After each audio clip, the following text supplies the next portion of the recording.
Welcome, everyone. The day you've all been waiting for. An opportunity to see what a year's worth of work looks like in your presentations, feedback. Thank you for the people who are joining us online, and thank you for the sponsors and the supporters who are here for the students as well. We have a special guest. Dean Alpisano is here. I'm thrilled that you're able to make it, say a few words to the students.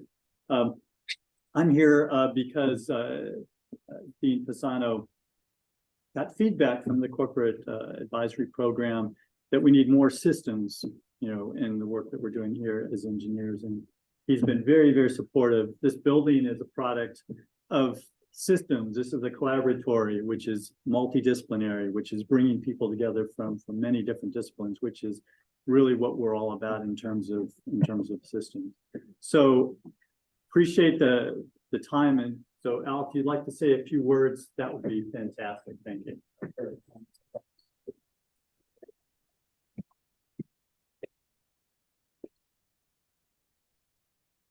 Okay, well, I have to say, I think I'm in with an easy crowd. I seldom get applause for my ability to walk to a podium, but hey, I'm taking all I can get in terms of positive affirmation.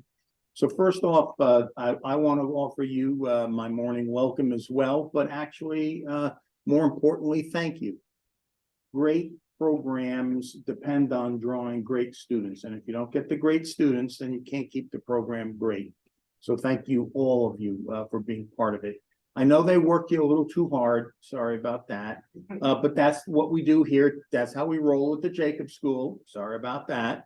But I can assure you that if you are anything like any of your predecessors, you will do extremely well because of what you've done here in this particular class.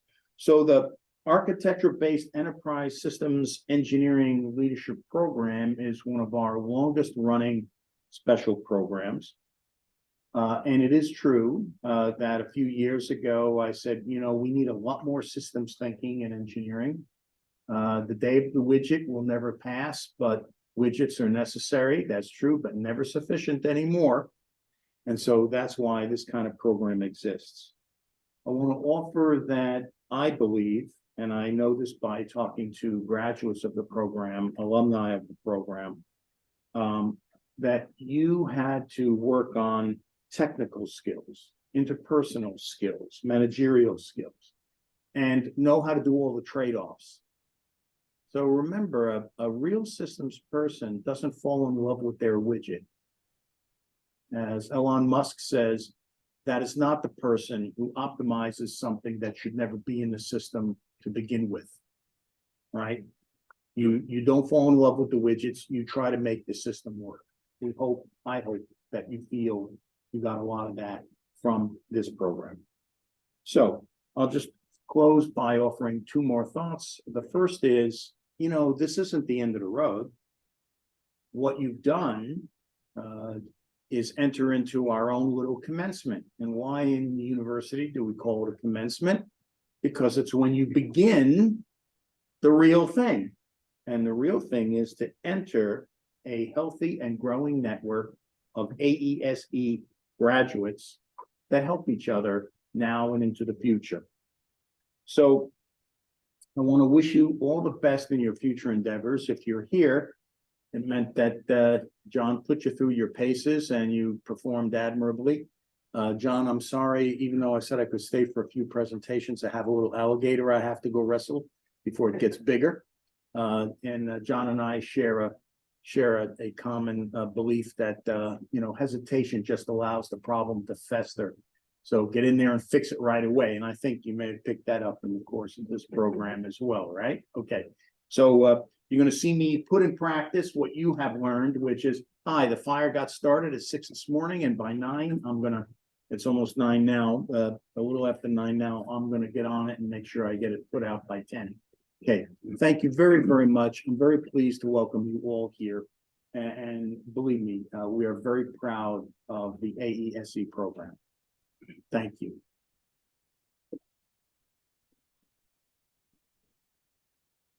Thanks, Al. Really appreciate that. So today we've got 4 presentations. And we've told the students that they have approximately 45 minutes of presentation time, give or take. And then there's going to be time for Q&A. And some of the teams said, can we just present for an hour? And I'm like, no, because we'll just interrupt and make life miserable for you if you try doing that.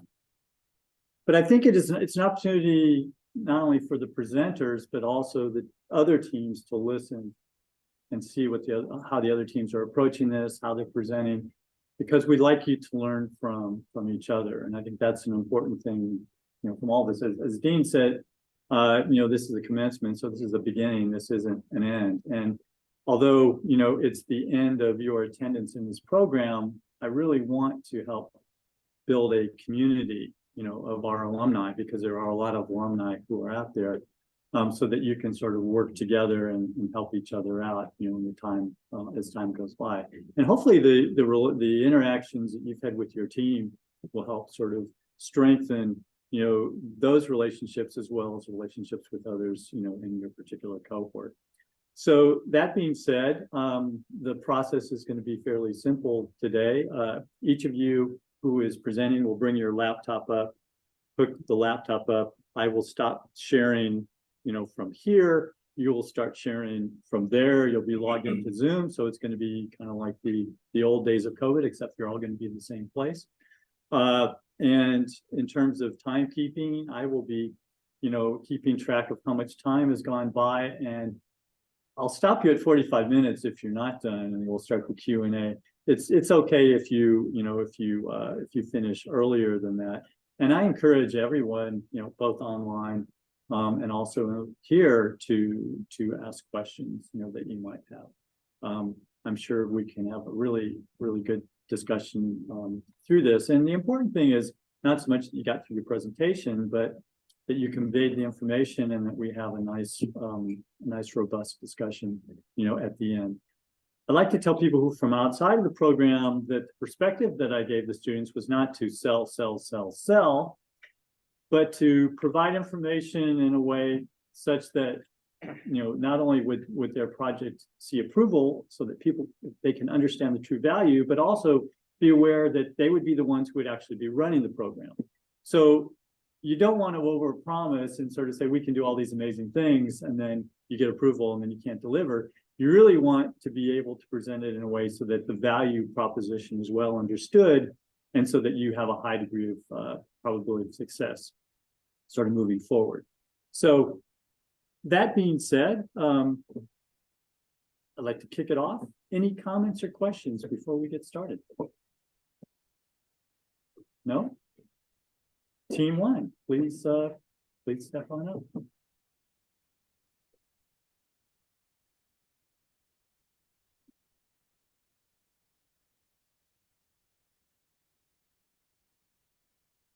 So,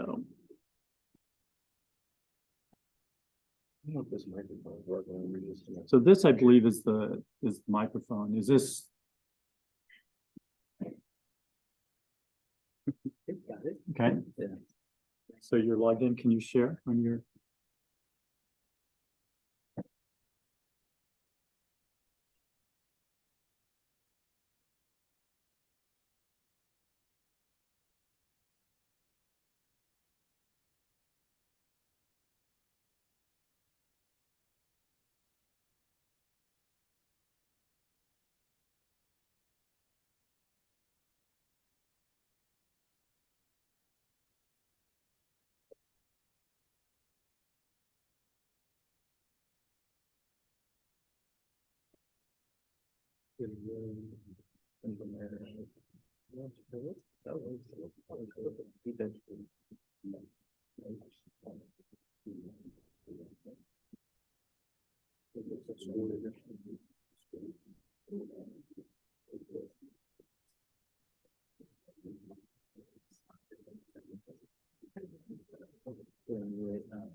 I think this is going to be. It's going to be the Unmute. You're on a mute. okay. Because this should pick you up and this should be fine. Okay. You're ready to go? Yeah, ready to go. Okay. Great. All right. Welcome, everybody. Good morning. We are Team NGC1, and our project is called Database Adaptive Intervention System, for DAIS. My name is Prabhu Fanthal. Chris Cranklitz, Pradeep Rahman. With that, I'll hand it over to Chris. All right. So what we do today matters. The aeronautics sector Vice President Tom Jones has a corporate mission to be one of the top 2 companies in the aerospace and defense sector by the year 2030. Today, we stand there at number 3. Actually, our slide's not presenting here, so we'll pause here.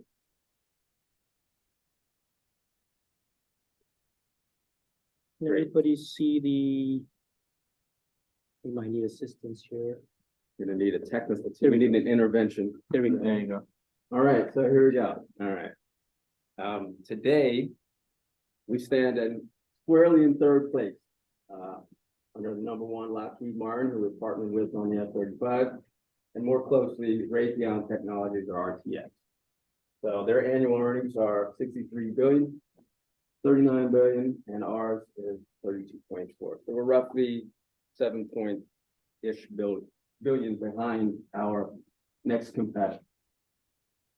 And that's according to the 2022 annual earnings statement, where actually Northrop Grumman has total revenue of 36.6 million, but what we're referring to is specifically defense revenue. So how NGC is split up, if you don't know, there are 4 primary sectors. You have the defense sector, space, mission systems, and then our system that we're representing, aeronautics system. When it comes to total revenue for the 2022 annual earnings, we accounted for about 29%, just under 1/3. In the aeronautics systems sector, we focus on the design, development, production, integration, sustainment, and modernization of aircraft systems for our U.S. military, our warfighter, government agencies, and other international companies. That's what we do in aeronautics systems. In order to cover that $7.2 billion gap, we're going to need to do our share in the aeronautics sector and improve how we operate on existing programs and posture ourselves for future capture as well. What you're seeing on the left is the recently awarded B-21 long-range strike bomber that was awarded to NGAS over our competitors who coupled together. Boeing and Lockheed did a joint venture and tried to beat us out. And that came squarely on the back of B-2. What you see on the right is the NGAD, the next generation air dominance platform. It's going to be the next big contract for DoD. According to the Government Accountability Office, the GAO, cost was a determining factor in awarding that B-21 contract to Northrop Grumman. So how are we cheaper? Well, we are cheaper in EMD. So that's engineering, manufacturing, and design, the early phase prior to going into the low rate initial production, which we call LRIP. We were cheaper in LRIP as well, the first 5 units. So how were we able to do that? Well, took lessons from B-2. We knew where we went wrong. We built bombers before. We know stealth. We have the tools, technology, and the workforce. So rest assured that the next platform that we go across, which is NGAD, or another DoD contract that we're going to go after, they're going to be looking at cost invariably and past performance.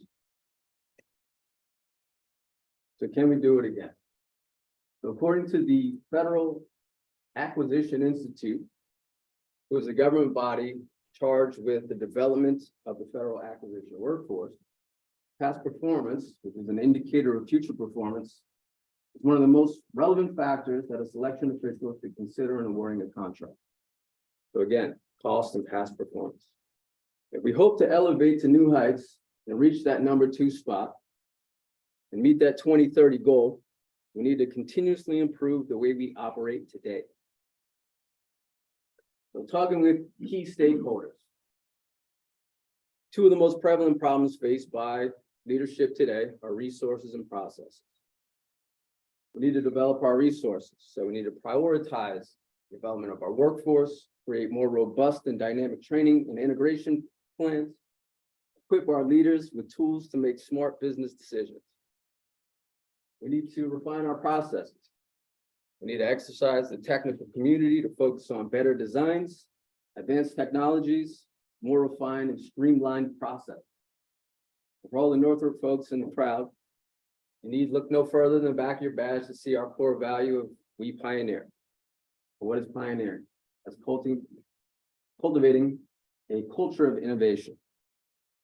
We need to enable mastery of craft. We need to establish depth in positions. That's attracting, cultivating, and retaining talent. We need to cultivate a culture of inclusion as well, recognition and reward that fosters the ideas of tomorrow. That goes to the player. So as Chris mentioned, we're listening to our stakeholders. So who are the players and what do they say? We identify and evaluated different individuals, groups, and organizations interested in our project. By doing this, it'll help us understand the needs and expectations to solve these problems. So who are our stakeholders? Starting from the top, we have IPT that stated the following. We have insufficient skilled workforce. Our program is unable to establish producible and repeatable processes. We need real-time corrective action. Another key stakeholders are manufacturing operations, specifically manufacturing directors and technicians. And they stated the following.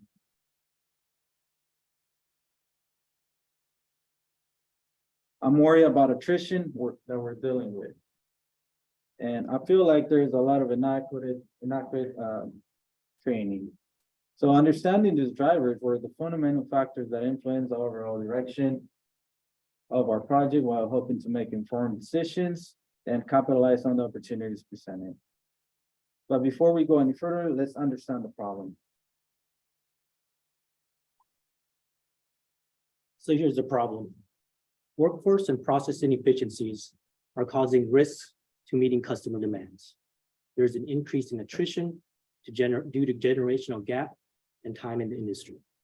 This inexperienced workforce, tasked with cumbersome processes, is prone to defect generation and inefficiencies. What exactly does that mean?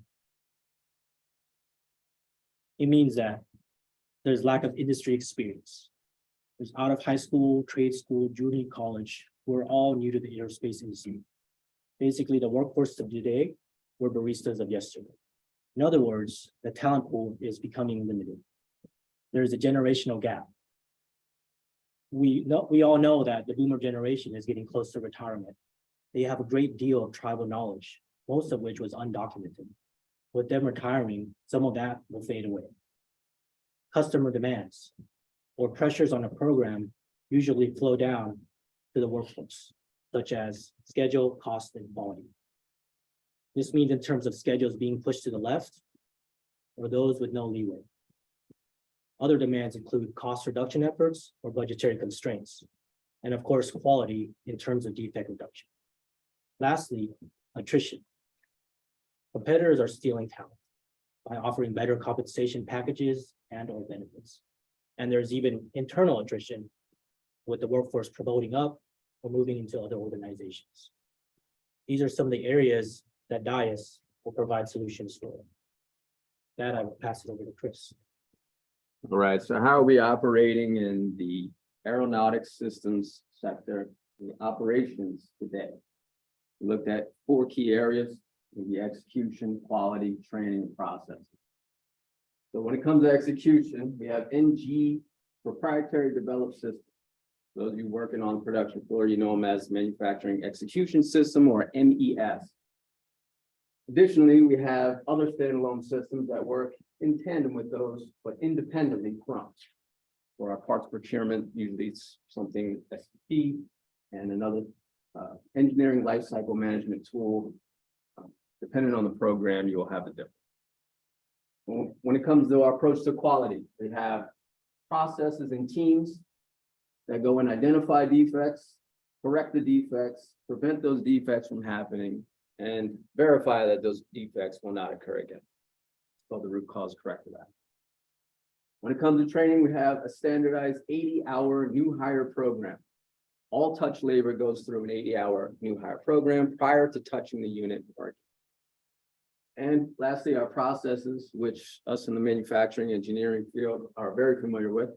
They're standardized design to floor plan. We take the design and the requirements from a model, put it into planning so a technician can go build the unit. So it sounds good, but we have identified some gaps. So when it comes to our execution, those systems that are developed, they work very well at what they're designed to do, which is perform work. What they're not designed to do is mitigate risk. So you'll have a technician come in, start his day, he's gonna log in. You know that technician is working on a certain unit, you know he's performing a certain statement of work. You know how many hours it took him to do that statement of work, and you know when he's done. You know what materials he put on the plane. All of this is ship's records, and it's good at capturing work, but it does not provide you with risk mitigation. It doesn't have defect identification. It doesn't show correlation or causation of those defects. It doesn't provide you corrective, preventative, or predictive measures while working in real time. When it comes to quality, our approach to quality is reactive, manual, and latent with human error, or at least susceptible to human error, I'll say that. DAIS, what we should have is something that's reactive. Hold on here. I'm getting ahead, I apologize. So let's go to the training. Our training is under prioritized, a one-size-fits-all approach, and static. There's no feedback loop to the training department to let you know whether your training's working or not. There's no communication. And lastly, our processes. They are vulnerable, reliant on feedback, and manual in their approach to correction. So this leaves them susceptible to unrecognized deficiencies, delayed corrective action, and manual input. So we have managed to operate this way successfully thus far, but in order to improve our competitive advantage, we need to think more intelligent with some artificial. So welcome to DAIS.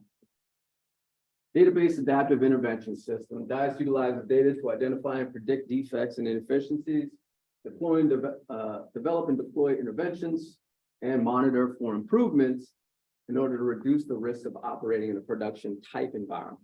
We say production type environment because it's designed based around a production environment, but it's also designed to be scalable to multiple sectors and other areas of them. So what it does is it identifies patterns in data that's captured across all the existing systems in an organization, our program. It provides the corrective and preventative predictive capability throughout the entirety of the operations process, from the initial design through the time the customer signs the DD-250. And for anyone who's not familiar with that, it's when we essentially sell the final unit to the government, and they accept it and say, all right, we're taking this with us now. So DAIS provides a one-stop shop for identifying, managing, and improving our people and process. So you know the gaps in our current operations. So let's talk about how DAIS addresses those gaps. For starters, DAIS was designed for risk reduction. It synchronizes all existing legacy systems, tying critical information across otherwise independent systems to provide real-time awareness to operations.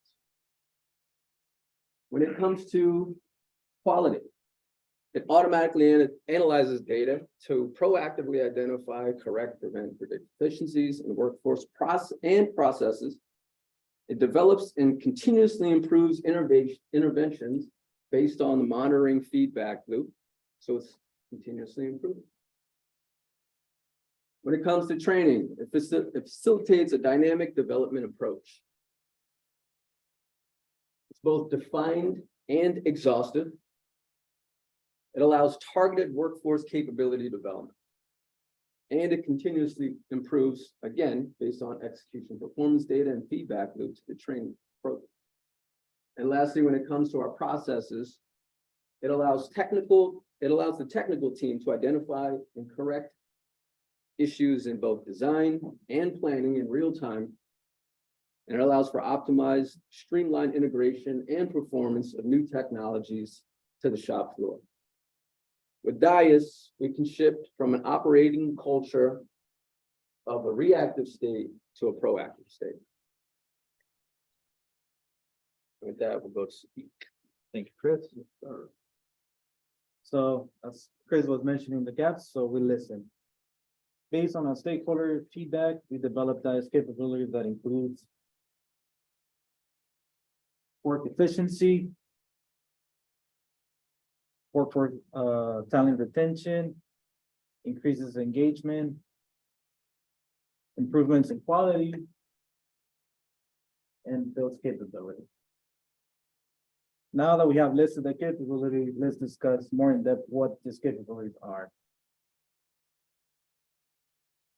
So what are DICE capabilities? DICE represents a pivotal initiative that addresses critical challenges voiced by our stakeholders and current gaps in the aeronautics industry. So let's look at how DICE addresses these challenges and gaps.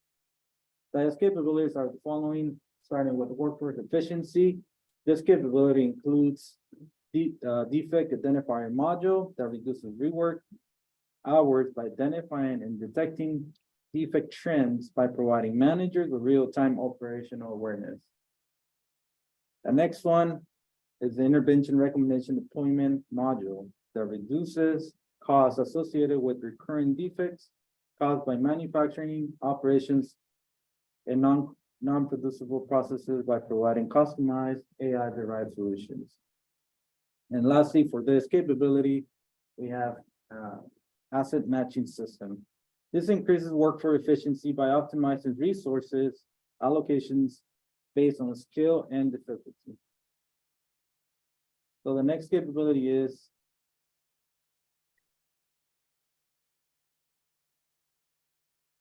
talent retention. This includes retention identifier module that improves confidence and reduces attrition by identifying key drivers for attrition and creating management solutions to reduce disruptions to operational efficiency. We also have performance monitoring module that recognizes and rewards talent in real time by monitoring performance output and promoting appreciation.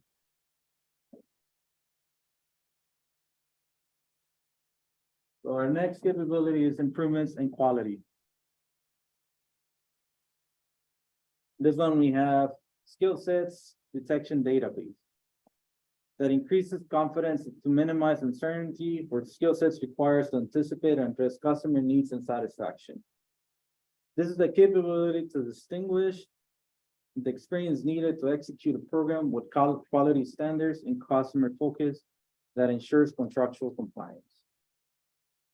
We also have workforce certification module within this capability that provides workforce training and qualification to reinforce reputability of customers and customers' trust to expand future orders and contractual compliance. So our next capability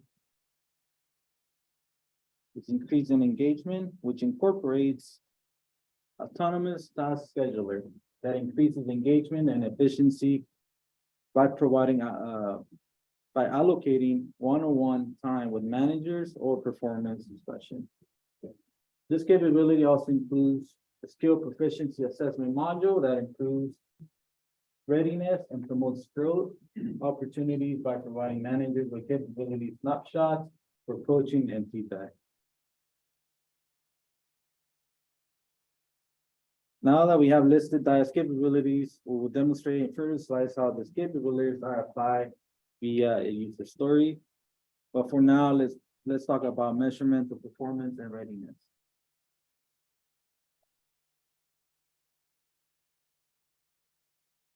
Oh, I'm sorry, I forgot to mention the last capability. So the last capability of our system is build capability that is for aeronautics sector training and refinement, A-Link, that increases confidence by enhancing entry-level development via communication with the sector training program.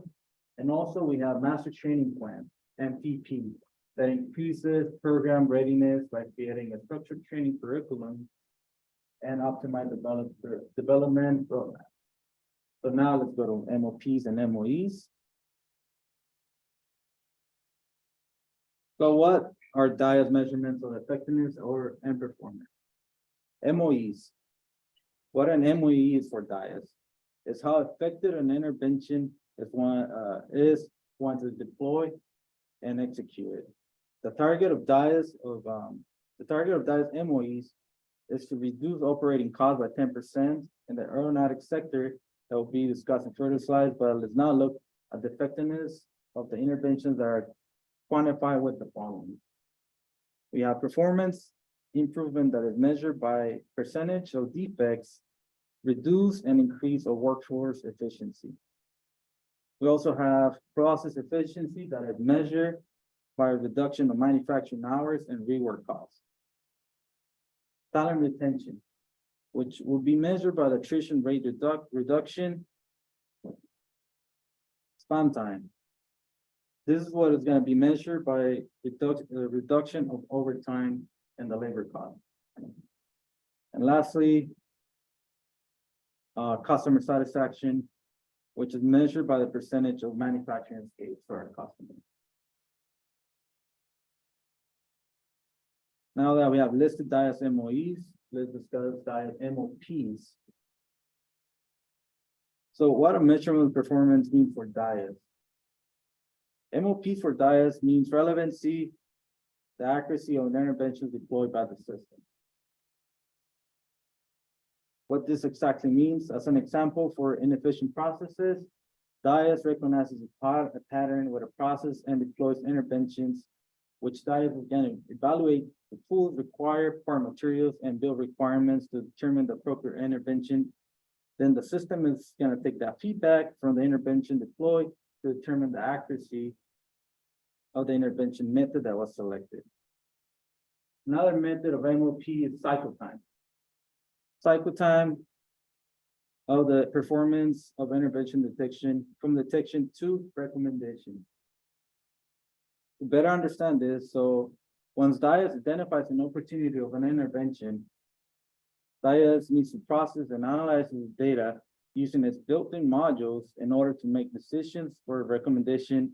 As the system learns and adapts, the cycle time will be reduced. And the last MOP for DAIS is the learning curve for the end user to become proficient in using DAIS. So what does this mean? It means how user-friendly DAIS interface is for the user. How easy is DAIS to navigate, and all this will be recorded on DAIS database based on the end user feedback. Now that we have discussed DAIS MOPs and MOEs, Prompt will present user cases to show DAIS capabilities.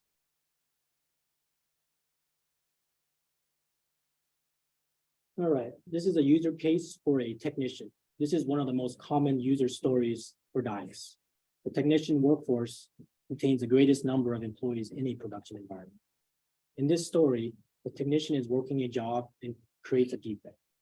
That defect is documented and processed as a tag or nonconformance in a manufacturing execution system, or MES. DAIS recognizes the defect via the defect identification module, or DIM, and sends an intervention to the DAIS dashboard. When the technician logs onto the dashboard, they are alerted to utilize the intervention, which will prevent future occurrences of this defect. The intervention will vary and include things such as training, reassignment, coaching, and many others.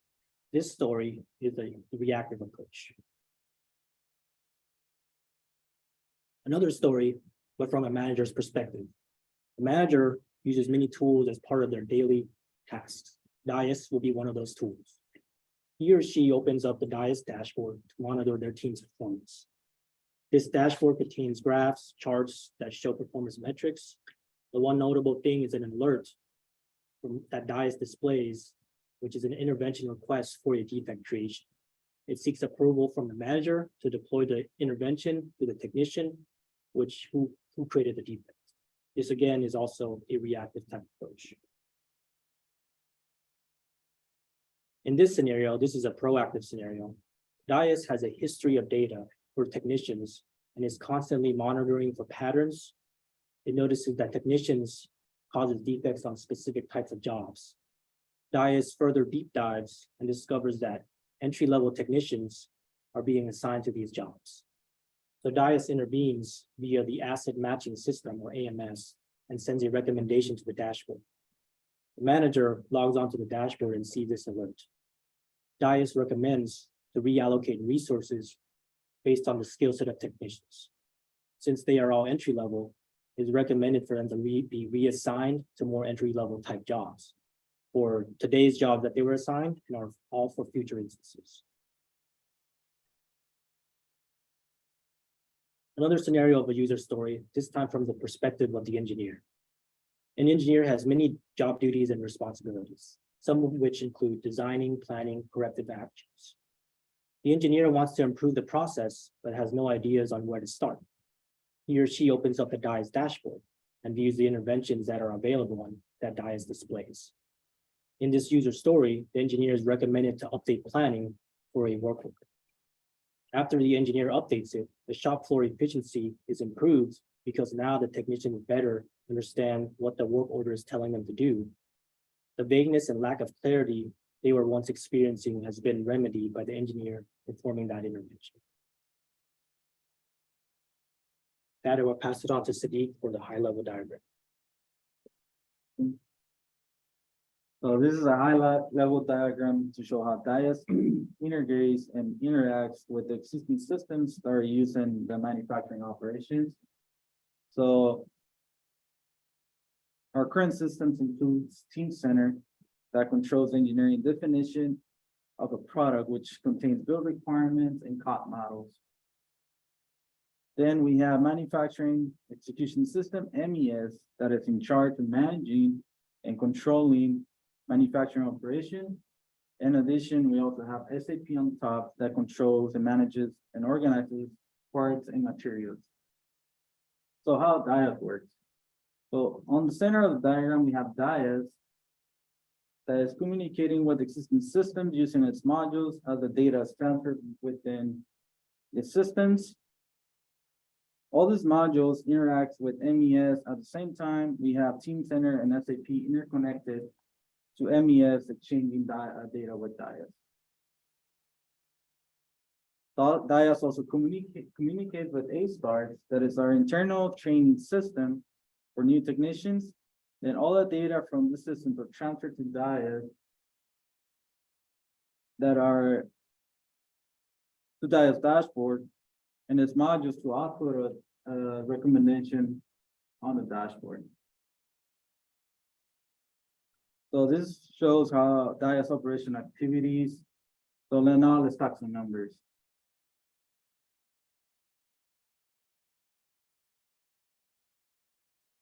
So why is DAIS worth it?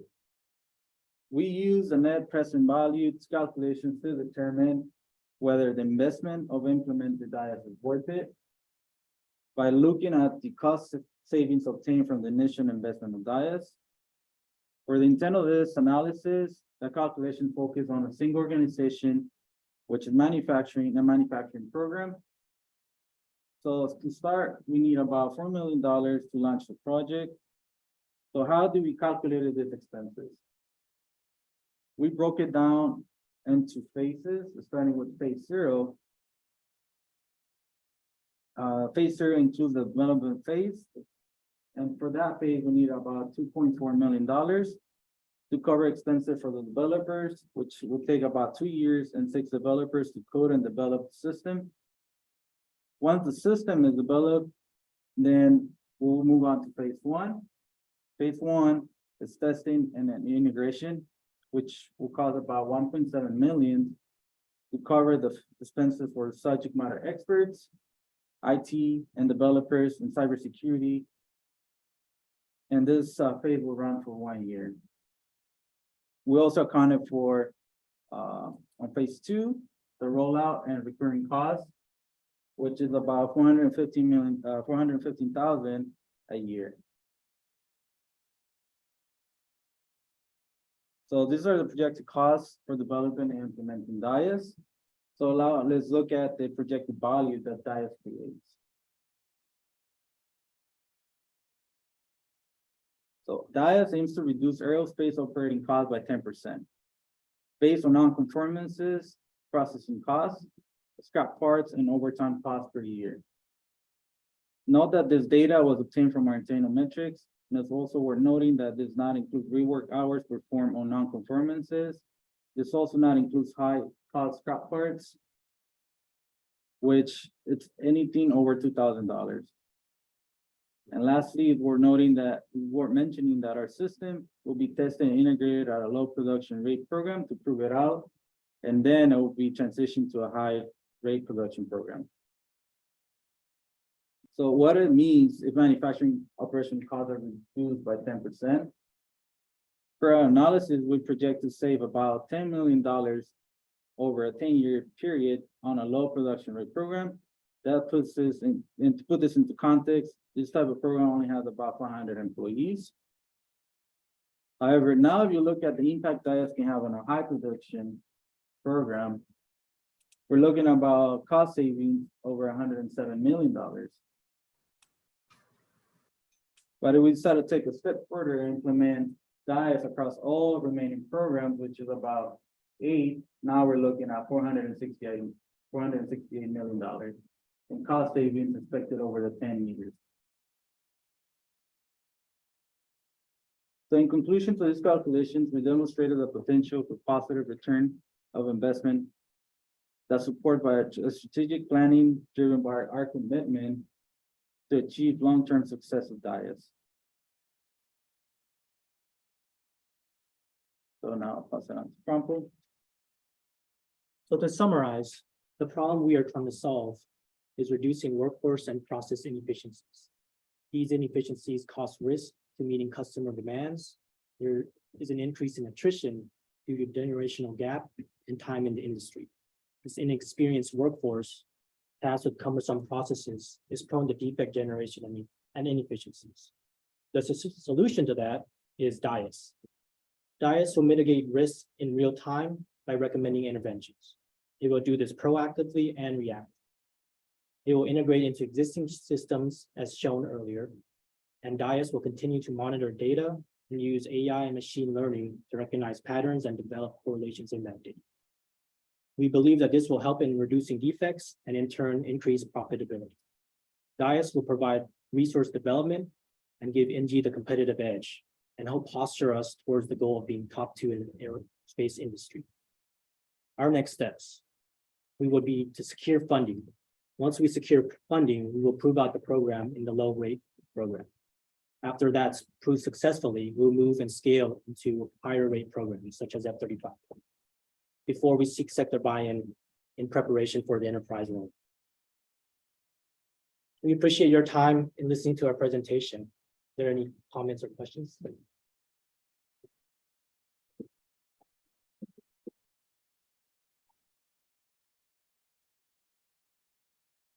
Comments or questions from the audience?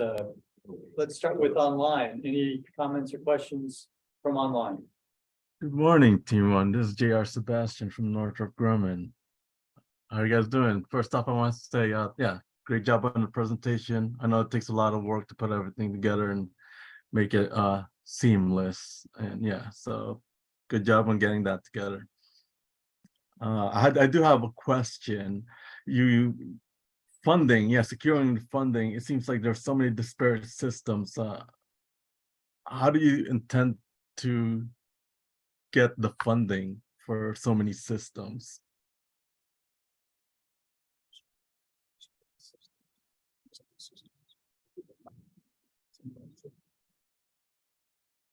Well, ideally, DAIS is going to be one system that integrates into existing systems, so funding would just be from. Right, yeah, I'm not sure if we relayed adequately here that all of those modules will be contained within a single system that is DAIS. And they're essentially applications that are housed inside of one system. The existing systems on any program will remain in place. And DAIS is just going to utilize data and interface with those systems to backwards communicate. So we would be seeking the funding for development of one system initially on a low rate program to prove of concept. And then the second portion of the financial phase was showing what it would, if we were to expand onto a high rate program like F-35, you would see the exponential benefit of that initial investment of 10 million. Or $107 million when you expand it to a higher rate, production rate program. Yeah, my follow-up question is, there are already existing systems, and I'm sure you guys are aware, we have Talent Plus for, everyone's skill set, performance reviews and all that. We have the Learning Exchange LX that keeps track of everyone's certifications and training and mandatory, training that they have to complete for certain programs. Then we also have the internal requisition system for staffing post. I mean, all these systems already exist, right?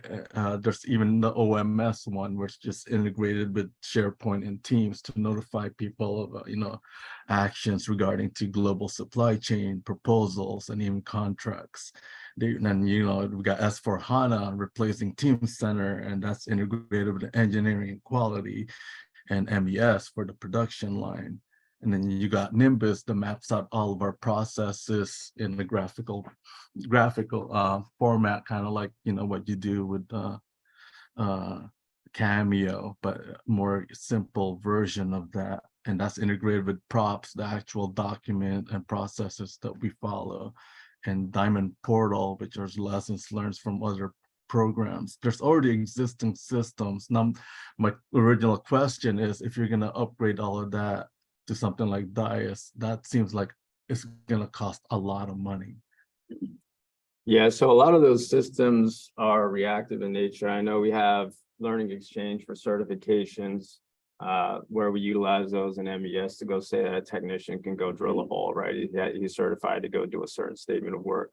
The training that we're talking about is the ASAR training that's going to backwards communicate for the new hires on the program.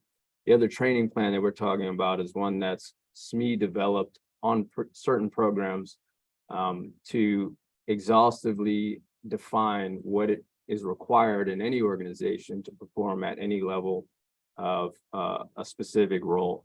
So those are housed outside of LX. I don't know that we're aiming to interface with LX in that sense. We are aware of the S4 rollout that's due later, and this would presumably interface with that as well, since that's replacing the current Team Center. You mentioned Talent Plus. I know Talent Plus is an area that management can utilize to record and document the outcome of a one-on-one and sort of track progression there, but it doesn't really provide the backwards communication and forward thinking of how do we go recognize talent in real time that's occurring on the floor for the production workforce. Some of the other ones I'm not quite familiar with, but to your point, I agree. There are a lot of systems that are in place today that I don't know DAIS is designed to necessarily integrate outside of the operations systems that we mentioned for the execution system, the engineering lifecycle, and the parts, which is going to be S4, I suppose, when that rolls out. That is going to be one of the considerations in developing it, because it has to be compatible with all those existing systems, and that'll be a task for the developers for that rolled into that 2-year initial forecast. If you could please go back to the financials, I just for my sake, I just want to know the estimate. Yeah. All right. Yeah, that seems really low to me. Yeah, just the cost alone, it's mind-boggling to me, because yeah, I'm actually was involved in the S4 rollout, and yeah, it's astronomical just to do just that one piece. Right. Yeah, we kind of based it on a previous system that was developed on an F-35. That was called dynamic scheduling. I think it took about 2 years to develop, and then we talked to some of the developers, and that's how we got those few years.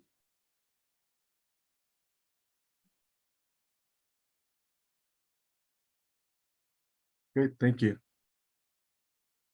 Other questions? Question in the back. So this strikes me as a really important problem. There are two things that you didn't mention as opposed to positive visual and visual things. One of the things that seems to me that is strong focus, the development side, I don't know the fact that model-based systems, it's going to be the cure for all the mismatches that appear in the engineering process. And it turns out the R&D process it's a money loser, right? R&D is really expensive. And you don't make up the money until you're getting in the factory. You're on the other side, looking at the manufacturing process going, I can save money on manufacturing, which have a higher return than the engineering side. So if I have my doubts over whether or not you can do the systems integration across 15 different software packages that all do different things in comparative, whether it's a CAD layout, ICD generation, or physical layout inside of the vehicle. It seems to me like you have a dozen enterprise systems that aren't going anywhere on their particular uses, right? And all you're really proposing to do is the same thing in different companies. There is a huge chunk of money for digital transformation, and things that your cost estimates and savings are here are actually better because it's difficult to get people to invest in it. And we've had some very interesting conversations about what the strengths of the company. And in many cases, the leadership that has existing contracts doesn't even see the existing contract as a strength, which is fascinating. Like we accidentally have a contract. Sure, you're accidentally the incumbent on, let's say, 400 airplanes. It sounds like a big accident, right? But how are you going to leverage it? If I was a startup and I just had me and my laptop, I don't have it's not part of that. I can't say that's a startup. Okay. So I think that you actually have essentially the exact same problem with the model-based systems engineering approach, which is integration the platform integration, and then trying to determine some of the operations we can perform that will optimize your cost efficiency, which is the exact same issue. I guess my bigger question is, you had something else that you just asked labor scheduling and labor optimization. I wasn't expecting to see that. Can you speak a little bit about how that's driving the attrition of workforce performance? Because I sort of was expecting everybody, works their shift and they're happy with it or not, I suppose. But that would be worked out with that. Yeah, simply stated, I mean, anytime you have defects on a production line, you're taking away hours of gain. So, they work to an EVMS, an earned value management system, where you have actuals and earns. A technician comes in, they're expected to earn 10 hours of gain for being at work. That only happens when you're actually working the product and not working a defect. So anytime we're working defects, we're pulling away from schedule. And when we pull away from schedule, we don't slip schedule, we staff to go meet schedule. And so now we're adding overtime across off days. We have non-gain days where technicians are coming in, and we're aiming to reduce that by 10%. And this may impact easier than software development, for example, where folks close their story when it's not really done, and throw the issue of the defect files in the back. So in this case, because we have a measurable definition, I assume it's actually very easy to know if the harness is in fact on and brings out or not. Correct. Is that definition of done somehow? You're saying that the cost center of the work specifically forward, therefore the rework exists and simply ignore it. Correct. Yeah, so carry forward in the sense of traveling work. Traveling work or work that maybe happen. That does happen, admittedly. This would also aim to reduce that, right? Because if you can meet your schedule where you're supposed to execute a certain statement of work in a cost center and not travel it to the next, you're going to cut back on that. And inherently, when you do travel work, you run into other difficulties. The tooling's not configured to go perform that statement of work. You have limited access to get into those areas. And you're just adding to the pile of work that's remaining before the end of the line. Correct. thing. I just had a couple questions about your value calculation. You listed a number of things that won't actually included in there, like some of the things that are impacting your value. Can you restate what this is? I actually have the NPV calculation of the backup slide.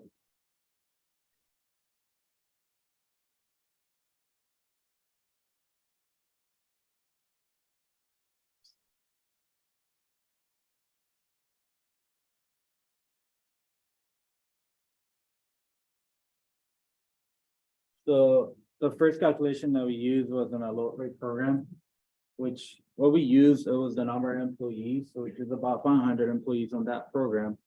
And then we also calculated, so we calculated the average of salary based on how many employees there are in that program. We said 90% of the salary is gonna be on technicians. And then 10% is gonna be on the engineering team. So we took that average salary that we're trying to reduce by 10%. And we also included the labor costs, not the labor cost, the scrap part cost, to determine if you have a defect, are you scrapping parts, right? So we're trying to aim to reduce that value by 10% as well. And lastly,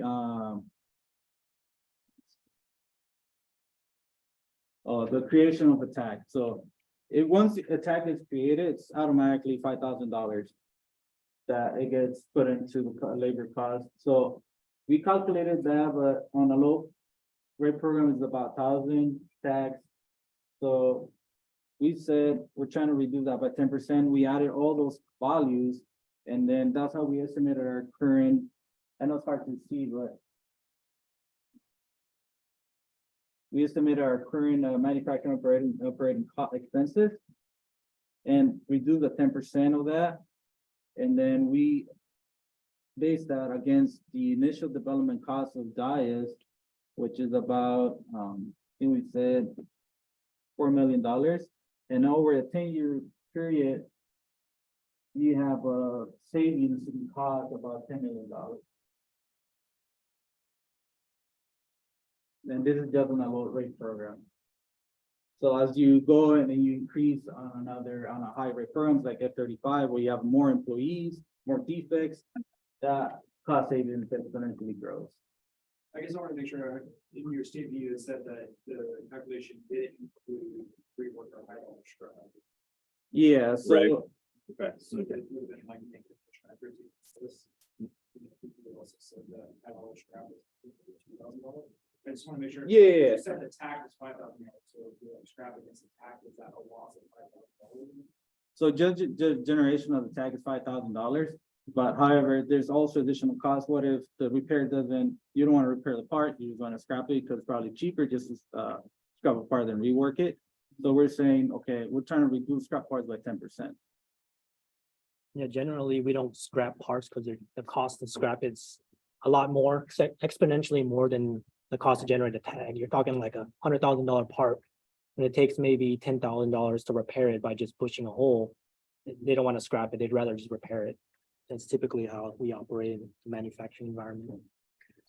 Now, by the way, the high dollar scraps would not be a detractor. They would actually increase the value if we had a way of quantifying it, but we don't have that data. The high dollar scrap parts, like Ramos said, they can be $100,000 part that gets scrapped because of rework. We just don't have that data to show a reduction in that. If I may ask a question here from far, far away. Am I to understand that on the value calculations, you almost exclusively focused on cost savings and not on business development opportunities? Yes, you are correct. So I would imagine value ought to be calculated with a more favorable result, even more favorable, if you would assume that recognition of all the benefits that the system brings would increase the PWIN. You would. I agree. One thing we discussed outside of the financials was the value that innovation would bring Yeah, reduction in defects frees up the technical community from focusing on rework and repair, and allows them to focus their energy on innovation, new technologies, more streamlined processes, new materials. But that's not something we were able to quantify. And Right, but when you are fishing for money, it is generally easier to fish for money on the revenue side than on the cost side. So even though you're mostly focusing on saving costs, you may be able to find more sympathetic ears on the side of people who are trying to generate revenue. Put what Alexander's saying, right? You put Tom Jones' goal, he wants us to be the #2 defense company by 2030, right? So what you're showing here, so we're a $10 billion sector, 10% ROS, so $1 billion a year of profit. Right, this translates to an extra, I think you said 10 million. Yeah. What, or 400 over 10 years. Right. $40 million a year of extra profit, right? But what he's after is growth. Right, he wants us to grow. So how do we grow? By making our products more affordable. So we can grow market share. I think that's what Alexander's trying to say. Understood. Makes sense. Yeah, makes sense.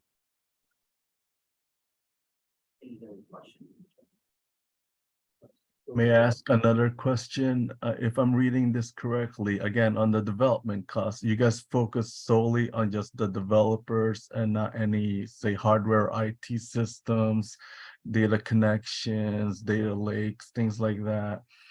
Yeah, that's why I was asking originally, like your cost estimates seem really low. Just on the S/4HANA alone, yeah, you're missing like a couple digits, and yeah, after that too. That's what I was like implying. So it's just the developers, correct? That you guys for actual investment costs and The developers, we assume that it would be just integrating into the already system that are already there. So we wouldn't need new hardware or software.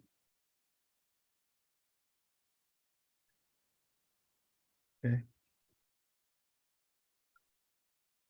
So Did you guys talk to anyone from say the SAP team or even the people doing developing OMS for F-35? Yeah, because yeah, even like legacy systems and integrating it with legacy systems, it's astronomical. It's way more than say that 2 million figure. Absolutely. To Alex's point, regardless of the cost, the value should be there. You guys just aren't accurately representing the value. So if you go chase like what your use costs on like executing the platform be, and the overall gain of winning against a competitor and gaining that long-term contract value, you need to capture that.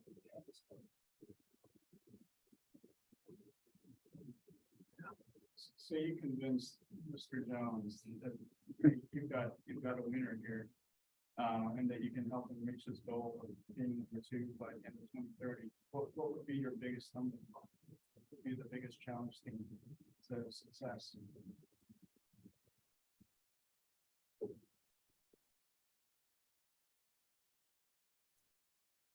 I think one thing would probably be actual utilization of the tool. A lot of the tools that were mentioned earlier, they're used, but in my opinion, they're metric burners. They're there to go check a box.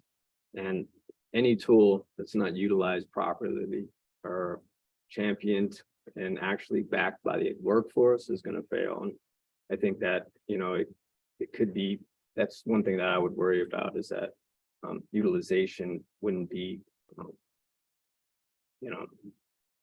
it wouldn't be initially accepted. And that's, I think that we saw that when we replaced almost the old system on F-35, IMCA with MES. There was a lag there, and there's a lot of uproar about rolling that system out to that floor. And eventually it took root, but this would require users to actually want to use this to be better. It would require managers to actually utilize the tool and implement those interventions. It would require technicians to actually perform the intervention with the intention of getting better. The training program would actually have to listen to the data and actually want to change their programs and make the technicians better. Same thing with design, manufacturing, engineering. You have to take the data and actually listen to it. Otherwise, it's just information. Yeah, We have all that information now. How would you get them to behave? Yeah. that's the cultural aspect. That's gonna be the challenge for sure. Even in other areas within a program, converting from what we're using MES now, but other sites aren't, we're still having challenges with converting over there. There's a resistance of, I'm used to this type of program. I'm comfortable. I'm familiar with it. Now you're rolling something new. There's a learning curve, especially for the end users on the shop floor. And we do have the data today. I mean, again, you know, we mentioned that it's there, it exists. It's just manually and labor intensive.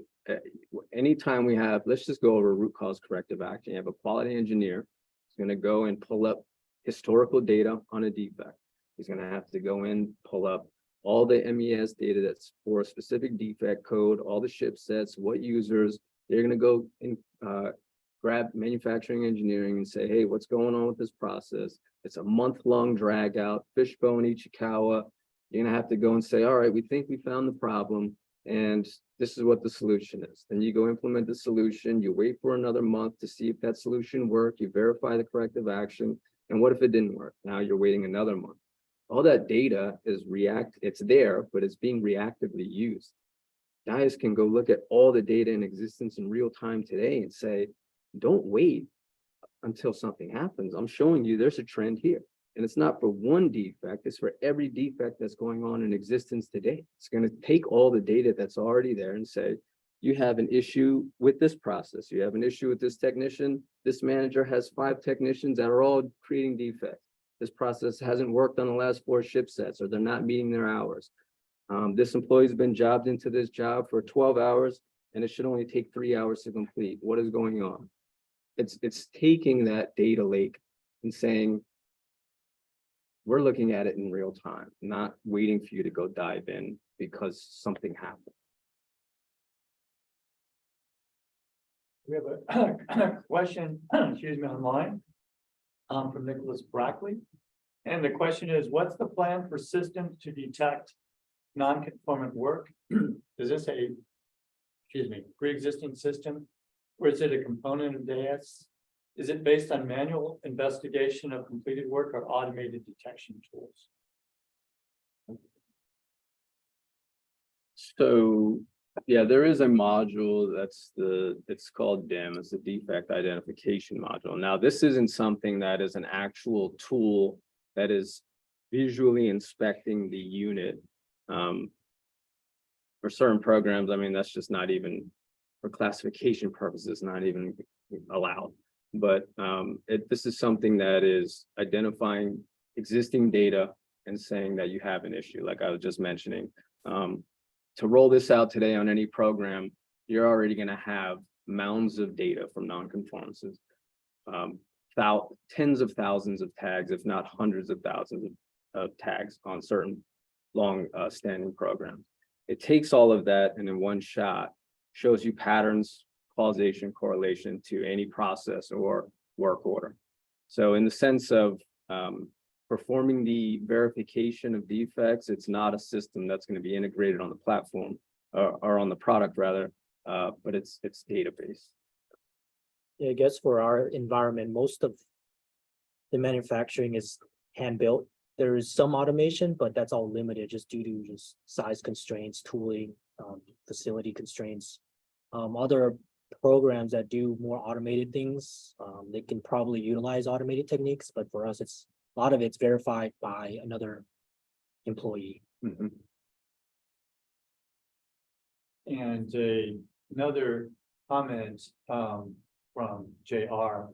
Are you aware that Northrop Grumman intends to pull out at least as a prime from the UASF version of NGAD? Yes, your graphic on can you go back to your initial slide with the NGAD prototype? Yeah, so my comment again is on cash flow. if yeah, if you can go back to that. Yeah, so that kind of, yeah, the fighter jet competition, it's, you guys said that that's our next major thing that we're chasing, but yeah, that was like wrong off the bat. But I'm gonna go back again to a cash flow thing. So we're kind of stretched out, you know, because we're doing B-21. We just built new plants in Louisiana. F-35, of course, that's taking up most of the Palmdale plant.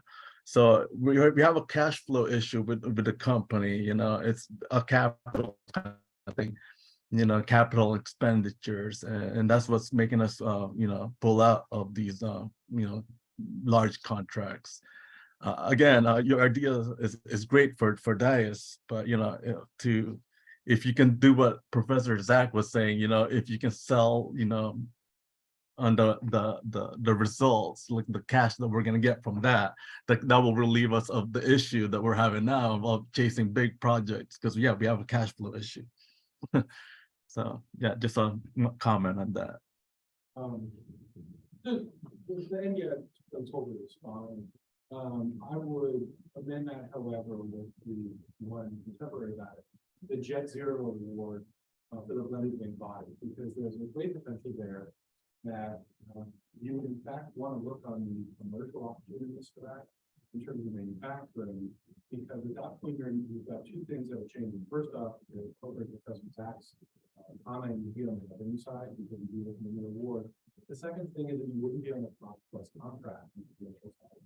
And so all of your efficiency for a cost plus contract is, unfortunately, the way the industry works is it's not value, right? Because they're just going to bill it for it. I certainly wouldn't ask anyone enough to find a cost estimate on anything. I wouldn't ask them for cost estimate on anything. Okay. So you just got to be very aware of where the revenue opportunities are going to be some of the new designs. And when those designs become commercial. Well, before you go, the office staff at my primary noticed that on the referral, Somebody might want to mute there. and it was the one with Dr. Oh, Rick? One of them was floating on an airplane. Okay. I think it's actually my laptop. Other questions or comments? Well, thank you. Let's give them. All right. Good morning, everyone. We are team NGC2. Our project name is Coins, and my name is Malak Alamad. I'm Lara Shiley. I'm Noemi Palma. I'm I'm Scott Register.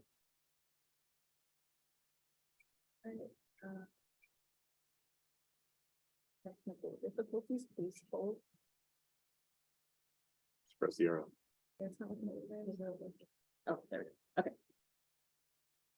In the time before humanity began its ventures outside Earth's atmosphere, where the cosmos once lay serene and unblemished, a transformation was set in motion with the dawn of space exploration in 1957.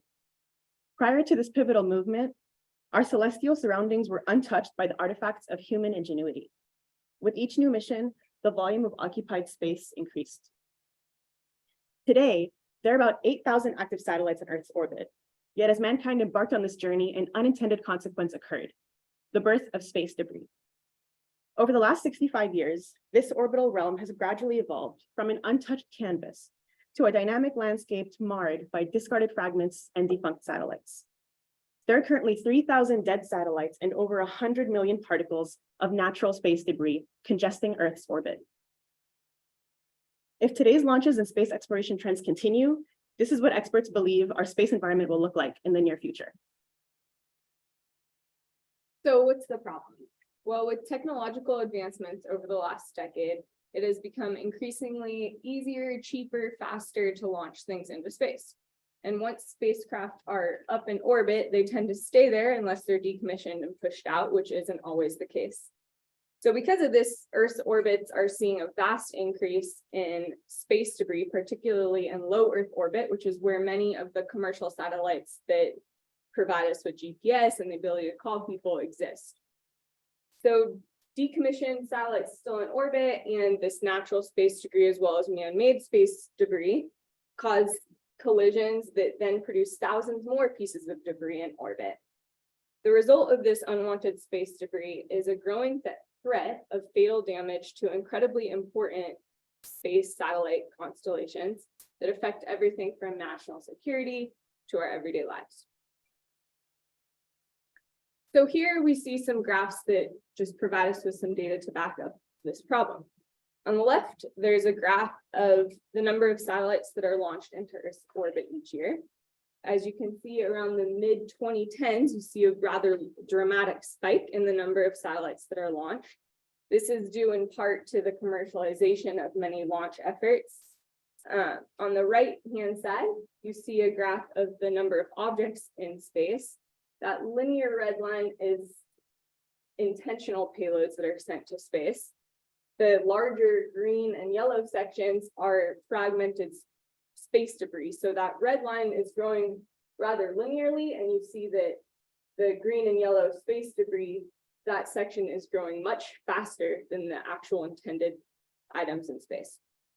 So if we don't act now, this trend will continue and space debris will continue to be a growing problem. So some of the trends that we see on the left-hand side there, you can see that the number of items that are in space over the last decade have grown tremendously, about 4 times as many. And about 3/4 of the satellites that are manufactured and launched are from and for governmental agencies. So what will happen if this issue remains unaddressed? A theory proposed by NASA scientist Donald J. Kessler in 1978, named Kessler syndrome, describes a scenario where the density of space debris becomes so high that collisions between debris generates more debris, which leads to a cascading effect of collisions. This dangerous cycle poses a significant threat to operational satellites and spacecraft, including the sustainability of space activities, which is depicted by some of the images on the slide here, showing actual space debris damage to existing space hardware. Even small objects of space debris, when traveling at velocities 10 times the speed of a bullet, can cause catastrophic damage. So who cares? Well, first of all, the US government and its allies care greatly. As you saw, about 75% of things in space are property of the government. And they rely heavily on their space assets to provide and enable national security. Next, NASA, this is an issue that's very close to home for NASA. A few years ago, they had a rather large chunk of an arm on the International Space Station taken out and damaged, and it cost millions of dollars, not to mention the downtime and the time that it took to send the repair mission out. And last, but certainly not least, you should care if you don't already. Most of us have cell phones that we use on a daily basis to call and text our friends and family. A lot of us rely on Google Maps to get places. I don't know many people that keep a Thomas guide in their car anymore. So all these things we take for granted, we rely on the ability to use satellites in space. So our purpose and mission for our project is to provide a novel and innovative solution to protect these critical satellites in space. Our systems will address the threats against our customers' assets and subsequently preserve the satellite resources that we already have in existence. It will also help save time and money and protect our orbits for future use. So what are some of our goals? For our customer, first and foremost, we would like to save our customers money, provide physical security for their asset, and in doing so, enable extended lives of their operations and mission uptime. We also want to protect the space hardware to ensure a sustainable future so that many generations to come can enjoy the luxuries that we have today due to our ability to utilize satellites in Earth's orbit. Introducing coins. Coins, or clearing objects in space, is our solution to this dramatically worsening problem. Coins is a state-of-the-art software as a service that serves as a communication interface between various systems. It identifies when an object of space debris will become a threat by ingesting data from various input streams and acts on collaborating with our external systems to eliminate any identified threats. Before diving into our ConOps, a few assumptions were made for the development of this project. The first one is that our timeline is set in a future where the technological capabilities that we need already exist. Due to this, we also assume that the satellite constellations that we need have already launched and are in orbit, and that they already possess the capabilities to effectively remove and eliminate debris. The actual method of debris removal is negligible, since that is in a system that is external to our system. And the final assumption is that we, as Northrop Grumman, have already developed trusted partnerships with the external systems, such as the object debris and tracking system and the debris elimination system. So sorry, before I proceed. So this is our high-level operational concept graphic. COIN's design objectives and capabilities include object detection and tracking, performing risk and assessments, generating real-time updates, providing mission plans while also maintaining regulatory compliance, and direct interface with our customer to identify needs, draft a contract, and maintain customer satisfaction. And the use cases that go into this will be talked about in a future slide when stuff goes up. So you might be wondering how COINS works. So COINS as a software product has a lot of capabilities, but we don't have time to go over all of those. So the main ones are risk assessment and prioritization, mission planning and scenario testing and execution, and optimization and resource allocation. The way that the risk assessment and prioritization work is COINS has the ability to implement risk assessment algorithms. These algorithms are going to be used to evaluate the space debris based on the trajectory, size, and potential impact. Based on the potential impact, is going to be categorized high level impact, medium level, low level. And based on those categorizations, is going to prioritize. Then if we go and talk about, I'm going to talk about mission planning and scenario testing and execution. COINS has the ability to create missions based on the assets that you have in space. For example, if Dr. Wei has 2 space assets, is going to create missions for specific scenarios. Is going to let him know your asset is right here, the trajectory of potential space debris is coming his way, a specific velocity, speed, size. And based on that, as Malak mentioned, this software product will give you as a customer the ability to engage and interact. So then Dr. Wei will have the ability to select, okay, I want to protect satellite number 1. Okay, COINS will give him option A, B, and C. He's going to have the option to select each one of them, and COINS will simulate what will happen. Based on that, Dr. Wei will have the option to select which one he prefers. And based on that feedback, we will determine if it will be the good option to execute. And lastly, the optimization of resource allocation. As Dr. Wei keeps putting more assets in space, there's more data, there's more traffic in space. So data is going to increase. Therefore, we don't want any obstacles or interruptions when you're getting information for your assets. So COINS, what it's going to do, it has the ability to optimize and allocate those resources based on the usage. And then if we go to the next slide, the customer features. What will you get as a customer if you get COINS?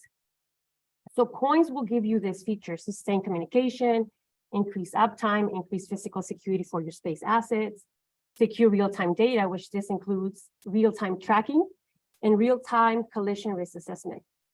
Why are they so important? This is not only important for you, this is also important for us. And this is one of the main reasons why we decided to create COINS.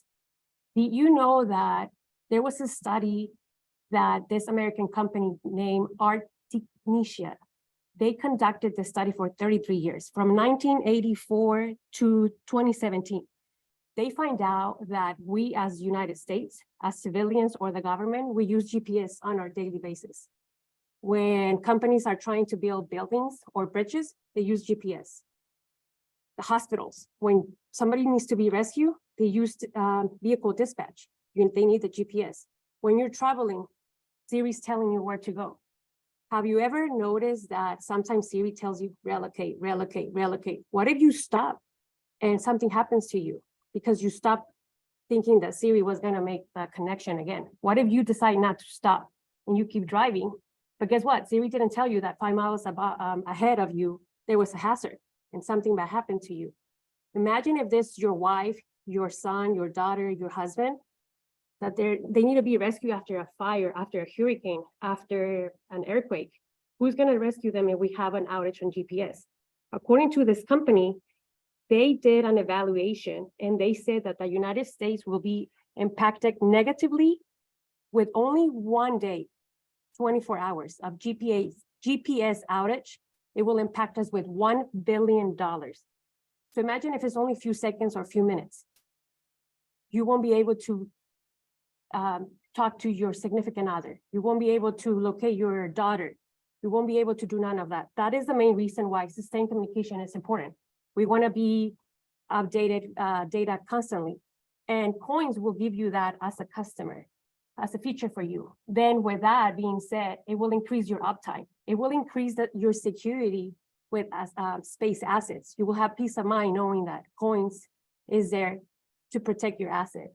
And secure real-time data, which means real-time tracking, real-time collision risk assessment. Just imagine when you're in vacation and you have the ability to get your phone and access your Ring app, and you can see how your dog is doing. How is your house? It will be the same way. Dr. Wei will be able to see where is his space asset? What is the space debris coming? When is it gonna impact? What are we doing about it? He's gonna have those features. And then the next features of coins are secure real-time data, as I mentioned, real-time tracking, real-time analysis, real-time collision, debris and asset tracking database, optimized mission planning, enhance artificial intelligence and machine learning, optimization of subsystems and compliance. All of these features have a relationship.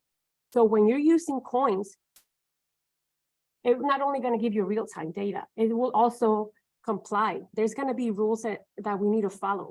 We cannot just move a specific thing in space just because we need to. So there's rules that we need to follow. And the great thing is there's going to have a artificial intelligence.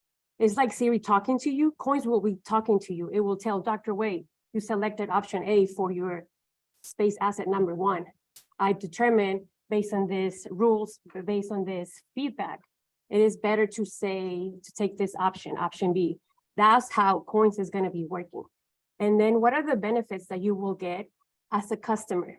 So the benefits is if there's no potential space debris that is going to damage your space assets, then the decreased risk is going to decrease.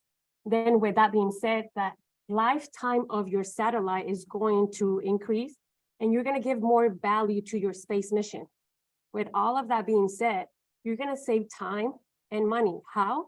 You're not going to have the need to send a replenishment mission to replenish the damaged satellite for a new one. You're not going to have the need to send a maintenance mission just to fix a specific tool or specific arm for a specific satellite out there. Therefore, your development time is going to decrease and you're going to have more availability and uptime. With that being said, you're going to have peace of mind that your assets are secure out there and there's not going to be interruptions. And now you is going to talk about the finances. Here, allow me to explain slowly about our project analysis. First, I would like to talk about swap. First, we start with the strengths. Our coins project offer comprehensive solution, can protect space asset. For example, we can keep the data integration to the mission planning and also the real-time monitoring function. Besides that, we also project can have some very industry experts and also have deep knowledge for developing our project. However, we also have some weakness. For example, the main issue is about the potential of lack of regulation. For example, we cannot control over other countries or other agencies. For example, if other agencies launch some satellites on the same orbit, maybe it could impact our coin system. Shift to the opportunity, we consider this space industry is going to be an emerging market with rapid growth. Also, we can consider collaboration with other industry agency and other operator to create an ecosystem to advance satellite technology. Conversely, we also have some strength to consider. For example, so far there are nearly 10 competitors, so this may be challenging our project market share. Another one for the regulation changing, this may be require our coin system adaptation costly. The next for our project risk analysis. So we consider 5 potential risks and along with each mitigation solutions. First, for project funding, we ensuring enough project funding is essential. To address that, we are mixing the funding sources. Also, we consider to closely monitoring this total project costly. For the next, I mentioned about the market competition, but our expertise and our professionals are able to speed up our project to go to market. Also, we can focus on some innovation for the competitive technology. Next, we also consider the cybersecurity as our critical risk to our coin system, but we are planning to implementing some latest security measures at each stage for software development and deployment. For the next, collecting the accurate data is important, both from our company, also from the external sources. So our solution involves rigorous validation process. Also, we consider to partner with trusted agency. Lastly, regarding the regulation changes, we are planning to take a very active approach by engaging trusted agency to secure information measures to keep our project low risks. So here I would like to talk about our project finance. Firstly, our project finance, we securing $75 million. This for 5 years, and we also this as internal from our internal R&D funding to support our project R&D and also support our system prototype validation. Another one, we expect our system life can be expanded for 15 years. So additionally, we established our discount rate as of 6.66%. This by a capital asset pricing model. So here I would like to mention about we use the base value as 1.47. Here the reason is this value is focused on software development in space defense industry. So based on this discount rate calculation, the next we'd like to explore our project NPV.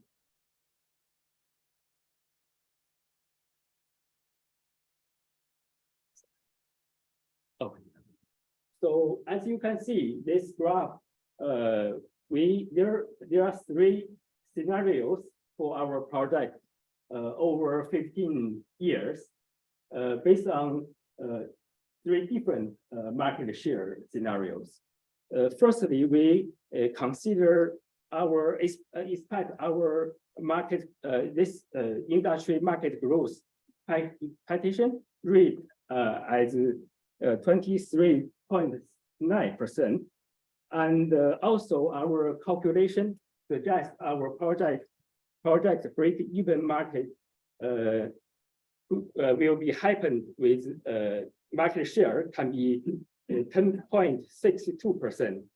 But given our project, comprehensive analysis and our project capability, we are confident, can be say, we can achieving our market share more mature, for example, from the 15% to 20%.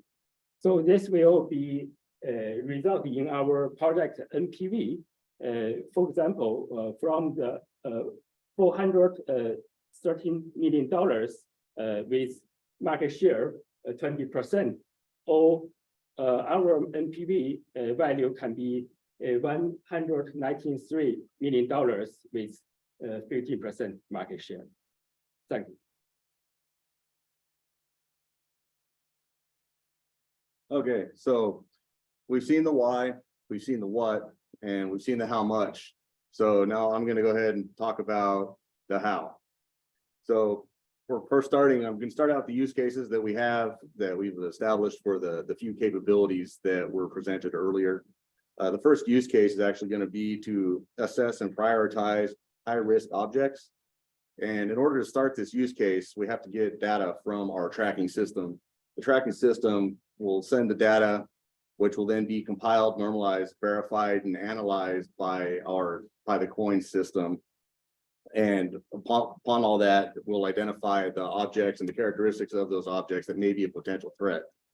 Once objects have been identified, they shall all be assigned risk levels, and from low, medium, high, and every parameter in between, and then be sent off to the prioritization algorithm so that they can be assigned a priority level as well of low, medium, high, in every object in between. Once all of the priority levels and risk levels have been assigned, if any object is determined that it's going to be a high risk, high priority object, then immediate notifications get sent out to the customer and plans start getting made immediately to mitigate the damage that could occur if no action is taken.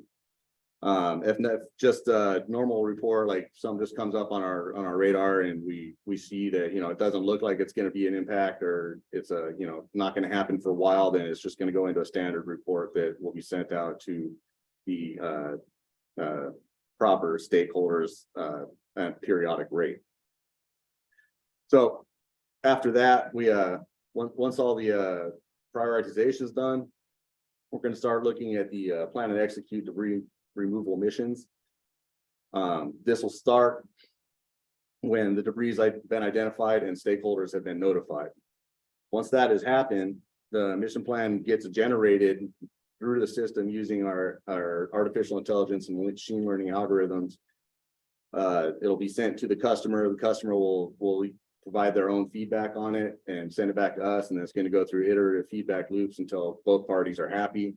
And once that happens, then we'll kick it out to the debris removal companies to see what they think, and then it's going to be another iterative process between us and them. And then once those two parties are happy, then it's going to go out back to the customers and see if they're happy with it. And if they are, then we execute the mission plan and get rid of the debris. The external tracking or debris removal system is going to send us a yay or nay on how the mission worked, and then we're going to store all of that data into our database to help educate our AI and machine learning algorithms. And it's going to be stored just for future use for reference by anyone who wants reports later in time. So beyond that, we're going to have multiple external companies that we contract with to provide our orbital tracking and debris elimination services. And so with that, it's going to come the need to optimize what resources we're using, whether it be, use one company or use several companies at the same time and get everyone working together.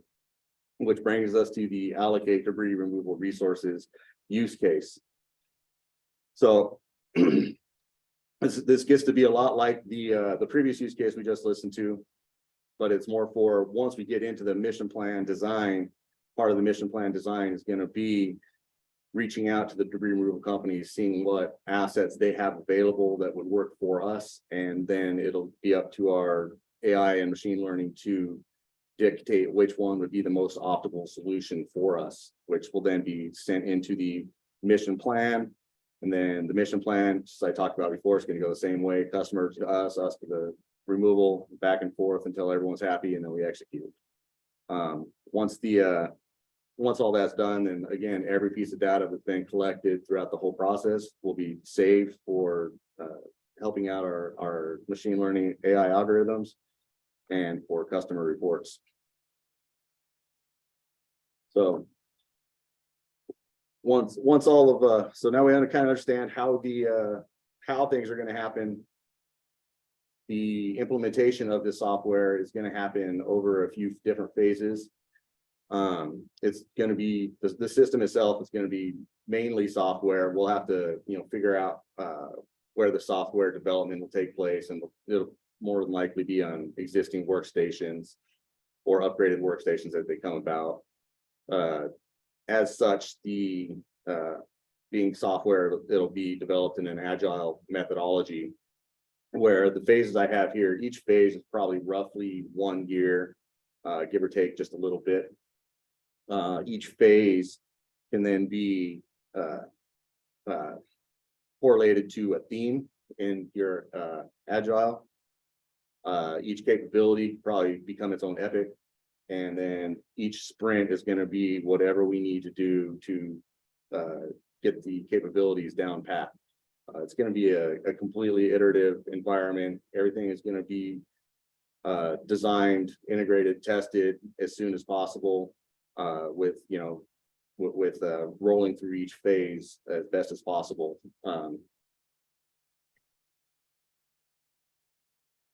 And so a little bit more on the phases themselves. Some of the phases require the other phases before them to be designed, before they are able to begin development on their own phase. The first instance we have here is the receive real-time updates capability we have. That can kind of be developed all on its own. It's stuck in the phase 1 because it is going to interact with all of the other phases eventually, but none of the other phases depend on the development of the real-time updates. It will have hooks in there for every other phase to talk to it once they are complete. The detect and track objects phase will be the first thing developed, since that's the primary part of our system. Is we need to be able to analyze what we get from the external tracking companies. Once that happens, we can start developing the risk assessment and mission planning algorithms and subsystems to handle the data and make sure they're talking back and forth. And so once we get the base algorithms for the risk assessment and mission planning, then we can get into the artificial intelligence and machine learning algorithms, which are then going to be fed backwards into the risk assessment and mission planning as well. And in concurrence with that, it'll be with the customer collaboration models that we have, so that we can get feedback on mission feedback from our customers. Once those are done, it's going to go into the debris removal collaboration. So once we have mission plans and we're able to optimize them using our AI and ML, then we'll be able to start talking with the debris removal companies and formatting how we're going to the communication back and forth with them, what format they need, what format we need, and how each company needs their data. And along with that, we'll start looking at how to best integrate the regulatory compliance into the AI, so that it can take the normal spoken language of the regulations and convert it to what we need for each mission, and make sure that we're always up to compliance levels and monitoring new compliance. So once we reach phase 4, the system will be mostly ready for deployment, and we can begin actually performing missions, and then at the same time, we'll start development on phase 5, which is just going to be making sure our efficiency algorithms are constantly being updated and that we have a robust feedback and system for customers and for external vendors to talk to us how we can make things better or fix bugs that we have. So now we know how things are supposed to work and be developed. It's just kind of a small, a very high level overview of what the system might look like with our external entities feeding into our communications hub, which is going to be the kind of central service in the entire system. Customer is going to talk to the external comms, debris removal, the regulatory and object tracking, all going to be hanging out there, and then that's going to route to the necessary modules of the rest of the software. What's not showing in here is the AI and machine learning, which is just it's implied throughout this that it's just a part of basically every module that's in the middle of the screen here under software services. And then just to show that we actually do need some hardware in here for development and maintenance. That's going to be done with just existing racks, existing test racks, or we'll build new ones that are basically off the shelf parts. So why coins? Coins is an innovative and pioneering solution to a rising problem in our space ecosystem. It will provide asset resilience by safeguarding spacecraft against collisions with fast-moving debris. It will provide substantial savings to customers through minimizing repair missions and replenishment missions. It will ensure orbital sustainability into the future by stopping the creation of more debris and prolonging the life of existing satellites. Coins is an imperative step in preserving the everyday luxuries that we enjoy today. All right, so thank you everyone for listening to our presentation. I know there's a lot of information to take in, maybe some problems that nobody's ever thought about before. So I'd like to open it up for questions now.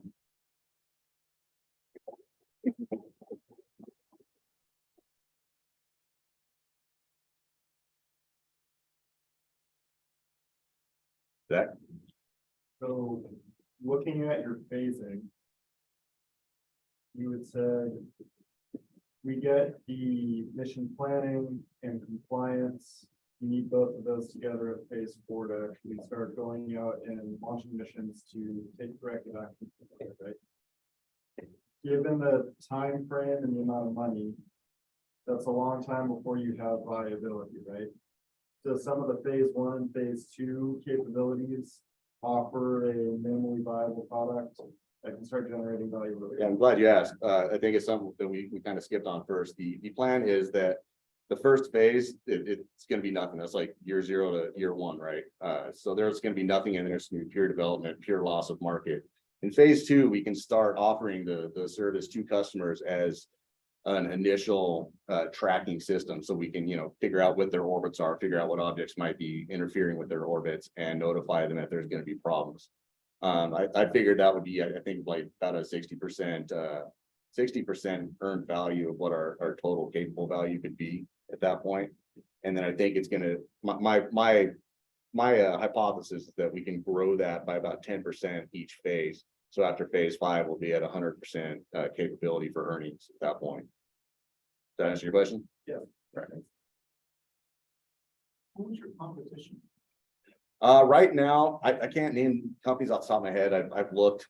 There is a couple sites I found with information on people who are doing this now. I know Lockheed's one of them. That was like the one name that stood out on the list. There was a lot of smaller companies that are trying to do the same thing. It's about a dozen of them right now. And our thought is that, with it's a very early market on this sort of an endeavor, but it's definitely going to be a much needed market.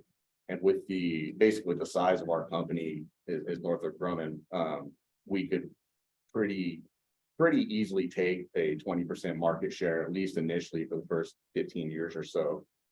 And partner with other companies or buy other companies, whatever's needed up to that point. So that's why we kind of threw our 20% market share out there. It's definitely a real aspiration. It's not reaching for the stars. how is it done now? Is it, you showed all the maps, right? Oh, yeah, like NORAD tracks all the debris, right? Right. Yeah, so Different, how is this different from that? So there are, right now, it's just tracking. Like it's tracking and some satellites are able to get out of the way, some are not. So we're kind of more focused on the ones that are not able to get out of the way. And there are companies now that are not in space yet, but they're getting ready to launch prototype missions here in the next year or two to get up there and try and figure out how to eliminate this debris. Unfortunately, they don't list how they plan on doing that, other than that they have prototypes and plans in place. And, you know, you probably have to get some security clearance and go deep inside the government to figure out what their patents are. We didn't have that access. So I noticed you're a, future capability, right? It says, hey, we fixed all these other problems. Is the cell the ability to track and plan a future collision? not really, it's more of being able to link all the services together. So the debris removal services are very new also. Like I said, they're still in prototype phases. But with our 5-year development cycle, by the time we get to the year 3 where we're actually needing to talk and coordinate with the debris removal services, then they'll be there for us. There's lots and lots of detection agencies now that we can talk with, and that's why our phase 1 would start with gathering information from them. So we'll basically gather the information from them, gather the information from the debris removal, present it to the customers so that they can see all their options in one place without having to go and do their own research on everything and then have 6 different points of contact for everything. They just come to us and be like, hey, we got our satellites here. What can you do for us to help protect them? And our initial thought right now is that, Northrop already builds a lot of satellites. So we have a lot of satellite customers existing. So it would be something that we could just talk to them and be like, hey, this is what we're planning. Would you like this to be part of your satellite program that you're working on right now?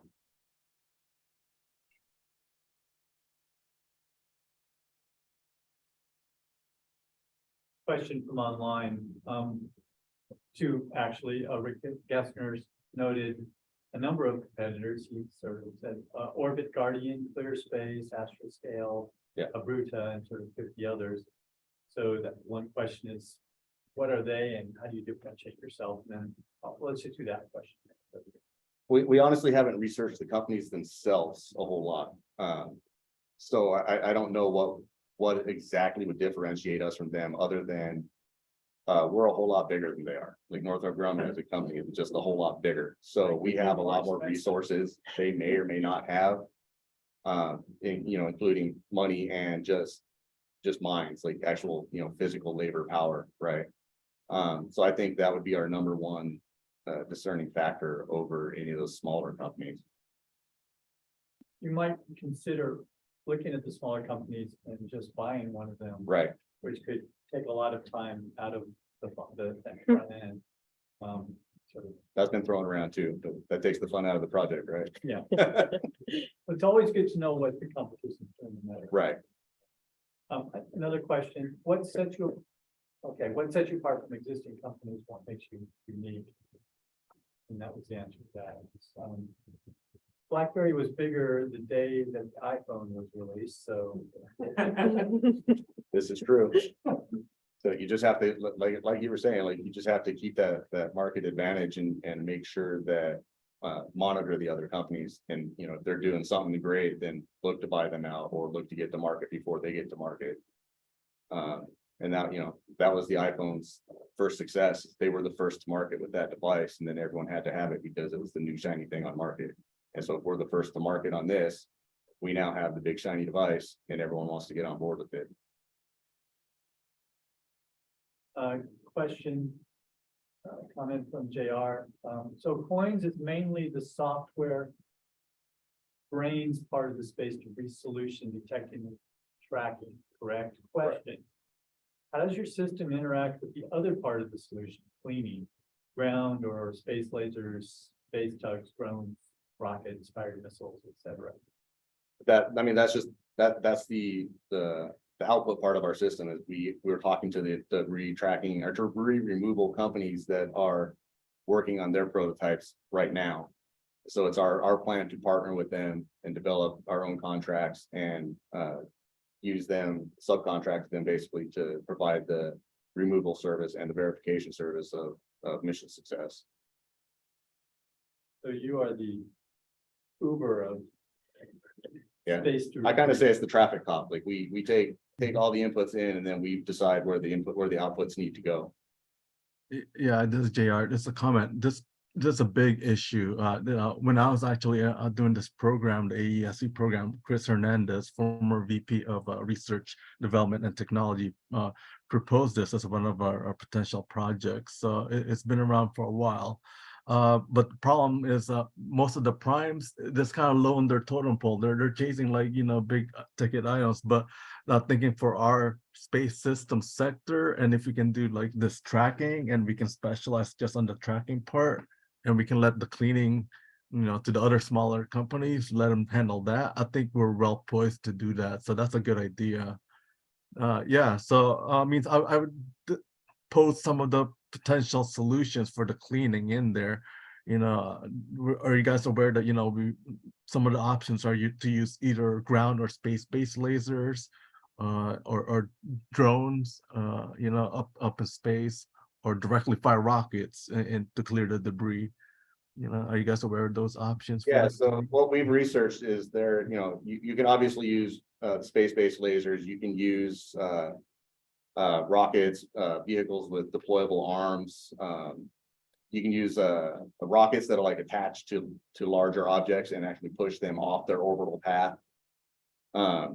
We actually initially started the project as wanting to do everything all at once, and then realized that was a lot to work on, and we didn't have the time or resources to do all of that. So we scaled it down to just being the software service as a system, with the understanding that other companies are developing the cleanup methods. Yeah, that's such a good position to take for space system sector. Yeah, so kudos to that. And if you guys are interested in joining one of the cleaning companies, I have a former intern that actually left the company recently for a startup. So if you guys are interested in working on that, yeah, please contact me on Teams. Yeah. Mhm. Another comment question came in from Rick Gessner. Why isn't this a governmental initiative based on operational standards like a flight control or space or air traffic control? I think long run it will be, but that's based on nothing but gut feeling. Why they don't have it now, I don't have any idea. It's a completely legitimate question. So I'm sure it's probably just been pushed across someone's desks and politics got involved, and it's not a priority for whoever's politics they are, right? Other questions? Does Professor Sack has a question? Sure. Actually, I'm writing lots of questions for everybody, but I'm not trying to monopolize space because I know I will have the channel open to you. The question I have is, for somebody who's launching a satellite, how do they determine where they want to place it in space and what the probability of, how long is that going to be a clear point in space and is it a congested point in space? It seems like a huge decision that has to be made, and I have no idea on what information they bring to making those decisions. Will your product help with respect to the initial planning? There's lots of different strategies for where you want to put your satellites, and there's certainly certain orbits and locations that are more crowded than others. The UN has a specific organization that technically monitors where you can launch your satellites. The tracking system could tell you what's available, but it would not be recommending where to go. It could tell you, if you said I want to put it here, it could say these are things that will in the near term future maybe be problematic. But it could be a future capability too. It could be, but there is an agency that tracks where you can put them. But of course, those bad players can throw a wrench into the machine when they launch things that they were not given permission to. Another question, so we talked about the doomsday scenario. Which one? The doomsday scenario, well, yeah, there's a lot of that stuff. The one about in space, you know, where we get to The Kessler's. yeah. Kessler syndrome. Exactly. How is it modeled in terms of what sort of density would be necessary for that to happen? And if you look at the projections, when do we start getting into the singularity potential, you know, in that space? And where will it likely occur? There's certain, I imagine that there are certain places in orbit that don't have a desirable. Low Earth orbit is the most congested by far, so they're most concerned about that in the imminent future. Kessler, back in when he was with NASA back in the 70s, he thought it would be about 50 years before that happens, which puts us in the very near term. And there's been a huge push, lots of Northrop people here, but in the space sector, they're constantly sending out blast emails with competitions to come up with a solution to this. It's a very growing problem. It's something that a lot of people are starting to get eyes on. So according to Kessler, I don't know if there's been more recent studies as to a more precise time of when they think this will happen, but I know LEO low Earth orbit is the most concerning one, and it is projected to happen in our lifetimes. I mean, the data that you showed back to the slide, it's almost a step function. Right. It's like, and then it goes off the page. And back in the 70s, Kessler didn't know that there would be this big commercialization in the 2010s where all of a sudden that goes up exponentially. So possible that timeline has been pushed sooner. Well, Yeah. Situation could Looks show like to that's be the probably worse growth than, right now. yeah, yeah. worse than he imagined. Minor comment, with Kessler. Number one, beta seems very low with respect to the value model. Really? Like to hear more about specific use of AI. Let's see, and there's another of other comments here. I can see. So I actually was trying to find a higher beta. I thought 147 was a little low because it is, I mean, it's not a slam dunk project by any means, right? But the best I could find in the resources I was looking through was a 147, and that's for the space systems software section. It didn't even really have any companies that were listed as examples for that. So I just went with the highest one I could find. And it's the same thing with the growth rate. It's slightly higher than what Northrop's growth rate is expected to be, but it's also the same industry I used for the beta. So it gave us that 5.9% growth rate. And what was the second part of that? I'd like to hear more about the specific use of AI. How are you actually using AI? So the AI is going to be used for mainly optimization. It'll be used heavily for the regulatory interpretations. We'll be synced up with various regulatory agencies that they'll change regulations, recommendations, often. And so we'll have it set up for that, so we can scan through that and just automatically have things inserted into our algorithms for mission planning and reports, so that we're always up on the latest regulations. It'll also be used to send out reports to customers to let them know the changing regulations. But as far as like every other part in the system, it's going to be optimization. Because our first mission plan is probably going to be pretty rough, but we're going to feed that data back in, feed in all the parameters, how it went, what went wrong, and, any other pertinent information, and it's going to help make that the next mission plan that much better. And same thing with like the optimization of our resources, right? We'll start getting a handle of how much how many companies we have available to perform certain tasks, and we'll be able to predict their availability and make that into our mission plan, so it becomes even more optimal, so we don't have to reach out to 4 or 5 people every time. We can be like, look, you have the best solution, this is what we need, which might go against government contracts because you got to have more than one bid, but unless you have special cases. But yeah, and so that's really the main purpose of it, is going to be optimizing the rest of the system, just analyzing all the data. We'll just constantly be feeding in every piece of data we collect and create in order to optimize the rest of the system, make it work as efficiently as possible. And a question about the process. It said the phases look like waterfall, though the language was about sprints. Can you sort of tell us? Right, so it's gonna be that's kind of where I correlated it, is the themes are gonna be kind of roughly the phases. And though the phases they will be milestones for each iteration. So it's not, in that respect, it's not gonna be purely agile. We'll still have a little bit of the waterfall in there, but at the same time, I did explain a little bit how it's each phase is actually going to feed back into phases before it as well, because they're all every subsystem is going to need information from other subsystems at some point. So the development cycle, yeah, we're looking to have milestones that we can meet and say, hey, our mission planning is pretty much right on right now. We're 98% complete. We can go ahead and start the next phase. But that doesn't mean we're completely done with mission planning. It means it's good enough to call it a day on that one, and then start working on the next one, since we have the inputs we need from the mission planning, and then we can go back and refine the whole iteration. It's going to work like that the whole way.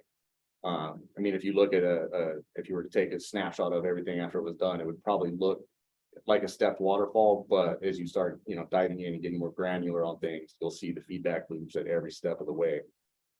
You might consider a spiral where you go through the entire process at a very high level quickly, and then sort of go through the process multiple times, but with increased detail, rather than that sort of waterfall approach. Another question from LS, once the debris is retrieved, where does it go? That's a problem that we are leaving up to the removal companies.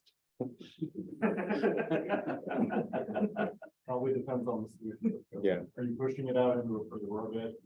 I mean, I would assume smaller objects will probably just be pushed into the Earth's atmosphere to burn up. Larger objects will be pushed off their own orbital path so that they don't crash into Earth and crash into other satellites.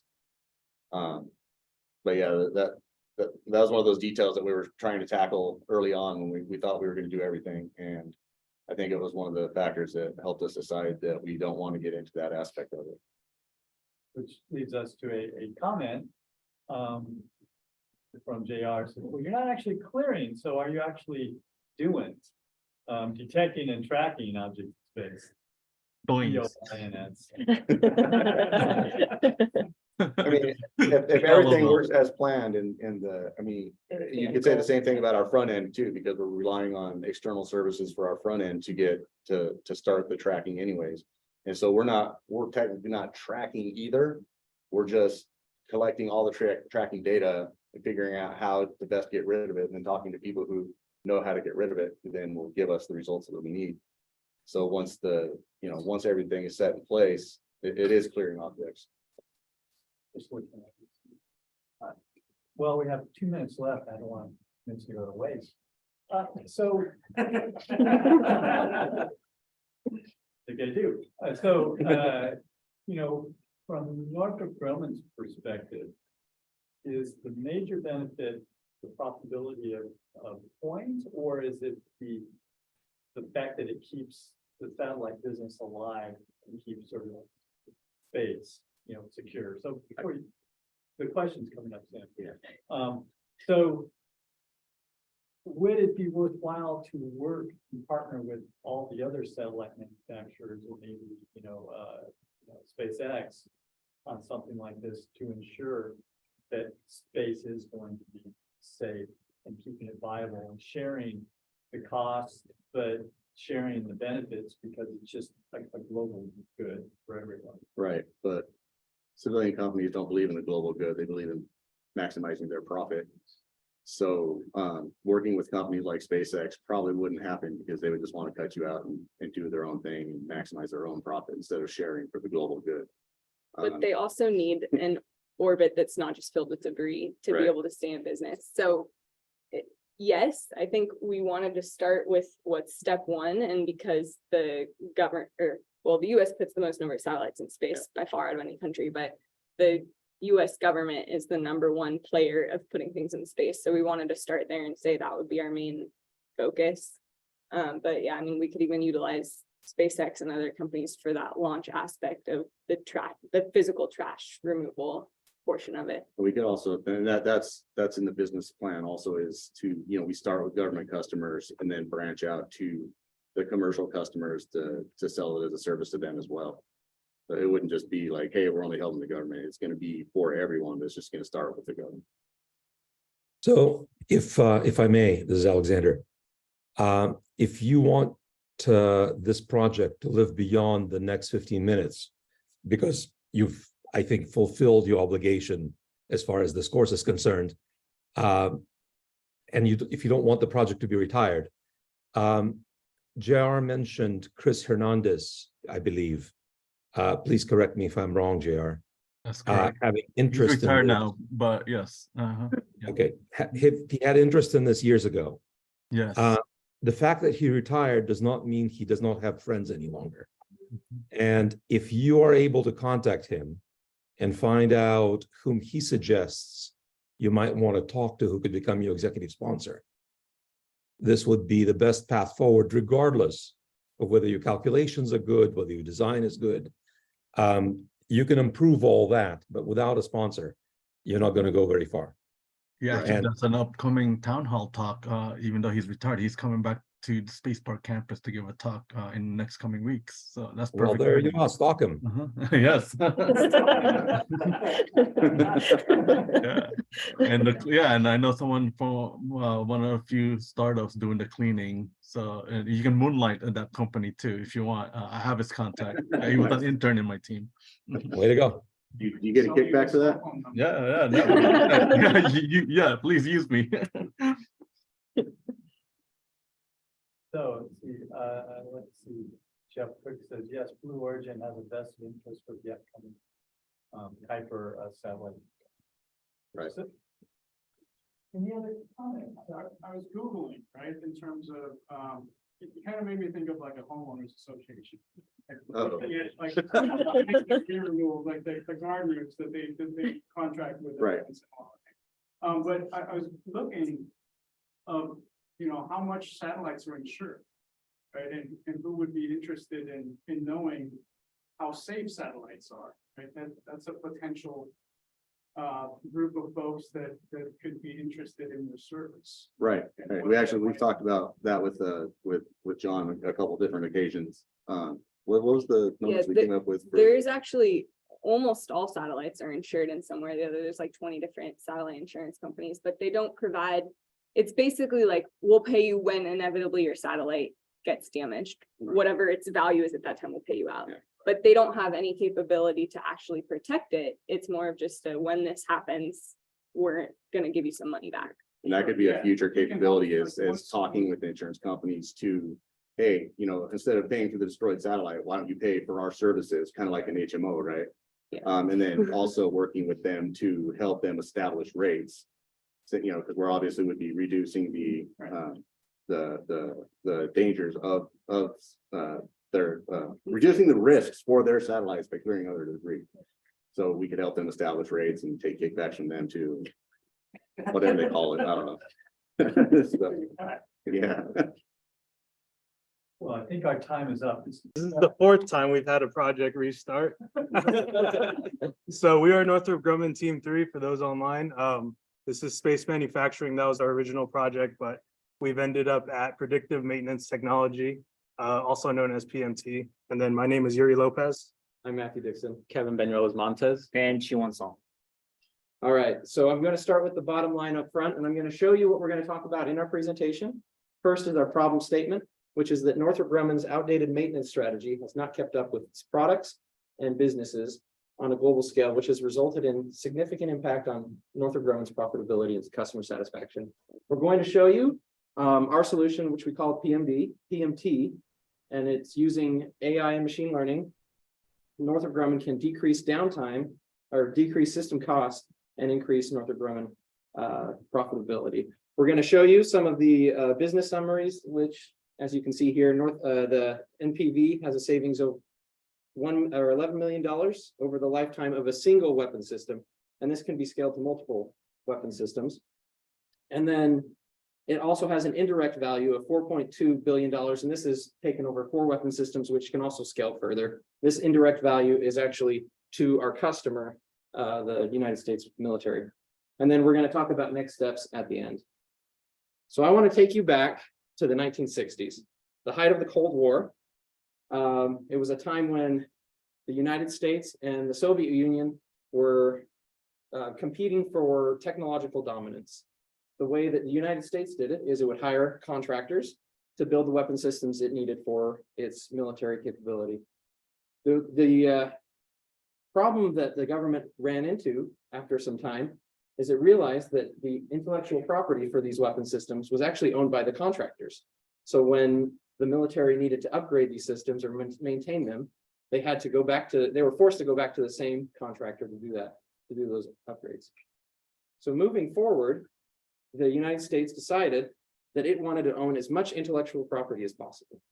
And I want to switch the viewpoint from being the government centric now to the contractor perspective. The most lucrative contracts for a military contract is usually the EMD or design phase. So with that in mind, the contractors put most of their focus towards these contracts, and the maintenance contracts sometimes become an afterthought or get less of focus. So let's go through a weapon system and what happens when it needs maintenance.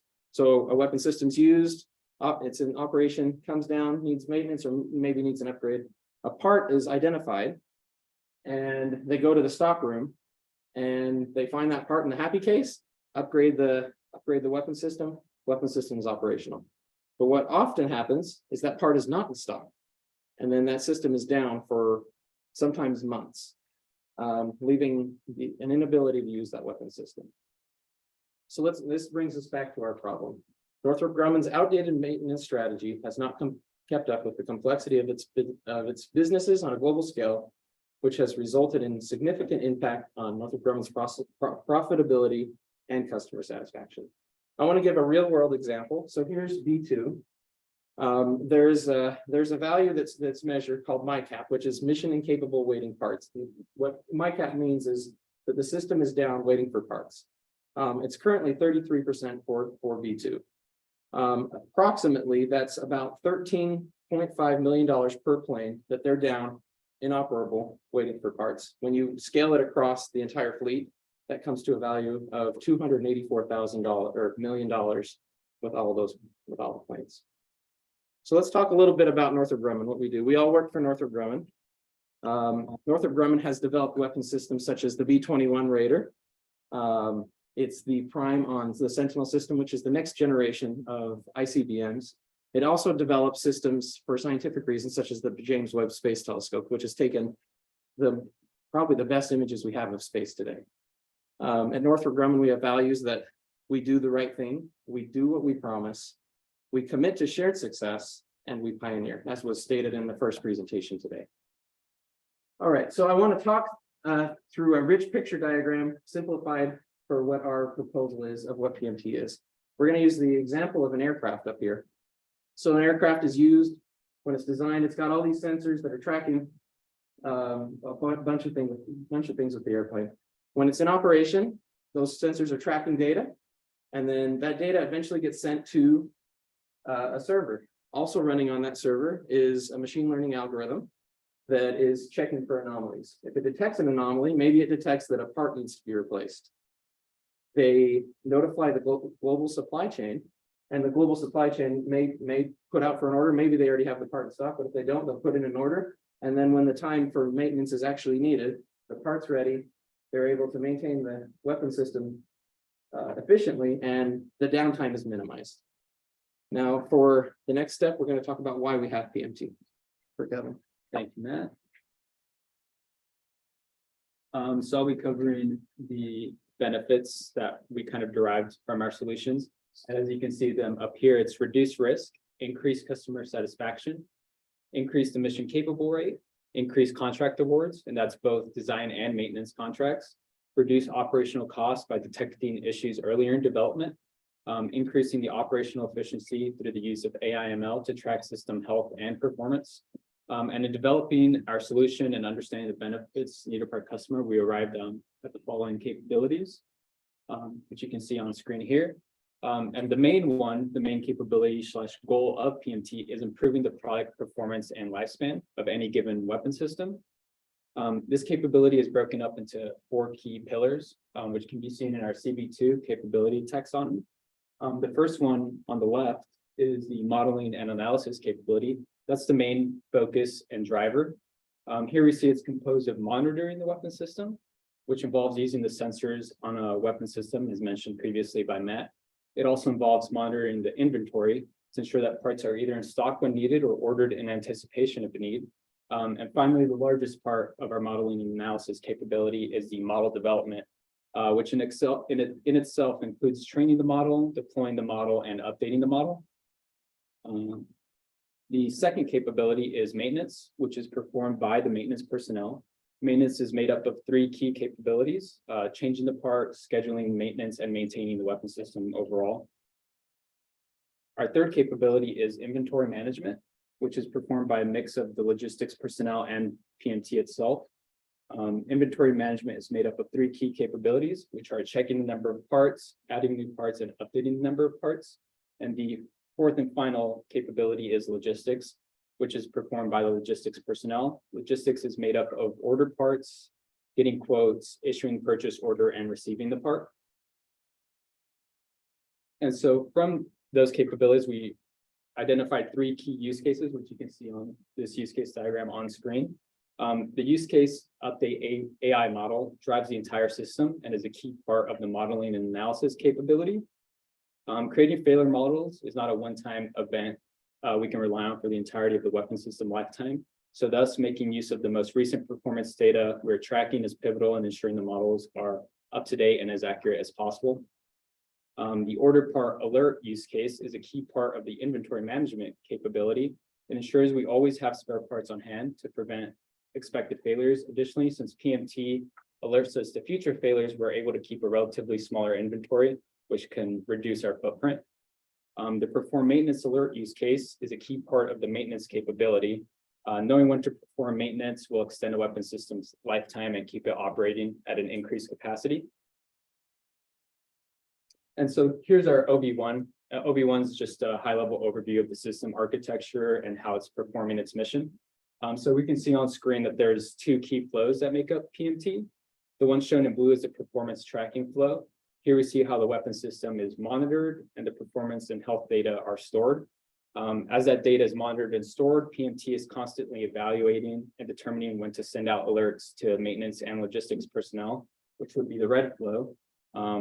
And it would alert for when a part needs to be ordered or when maintenance needs to be performed. And here's an example of one of our use cases. This is an SV4, which is a behavioral diagram. You can think of it as an activity diagram in DODAP. And so here we have the ordered part use case. And in this example, we see how PMT is able to check the inventory after it has determined that a failure may occur within a specific time period in the future. If the inventory is below the threshold, it will send out an alert to the logistics personnel, who then must determine the urgency of that need. If they decide the part should be ordered, they contact the vendor and order the part. Once the part is received, the inventory is updated. Now to go over the financials, here's Yuri Lopez. This is Kevin. So here are the projected costs for the program. So as you can see, sustainment is green. So this is the cost associated with maintaining our system throughout its life. The beginning, since we're just deploying the system, we don't suspect a lot of sustainment costs, but as the program goes through, then we expect that the sustainment costs will overtake and become the biggest cost. The next cost is light blue. This is system integration and design. So this is the cost associated with deploying our system, integrating with the existing architecture, any design issues that may come up from the development of the AI machine learning software. The next cost is associated in yellow. This is the tests and evaluations. So since the AI ML will be developing failure models, we will need to be testing the accuracy of these models to ensure that they are better than the status quo. So that testing cost will be associated there. And then since we are tracking the health diagnostics data, we don't want foreign entities to intercept that data. So we have to account for some cybersecurity that's Northrop already has leverage that we can leverage. And then the cost in orange is system architecture and engineering. So the requirements, the capabilities development, all the system architecture that would go when developing the system. And then lastly, in blue, the project management. So just the overall cost of overseeing the project. So in this example, we used F-35 program, and we projected it to be about 34.6 million over the 15 years.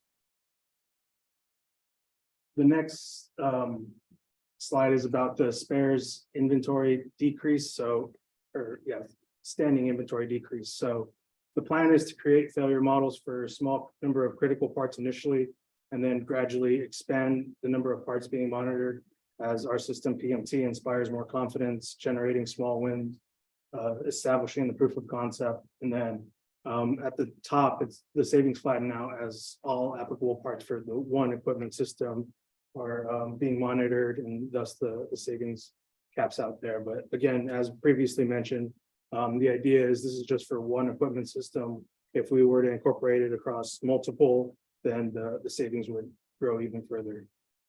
So in this example, the projected savings is approximately 58.3 million over the 15 years.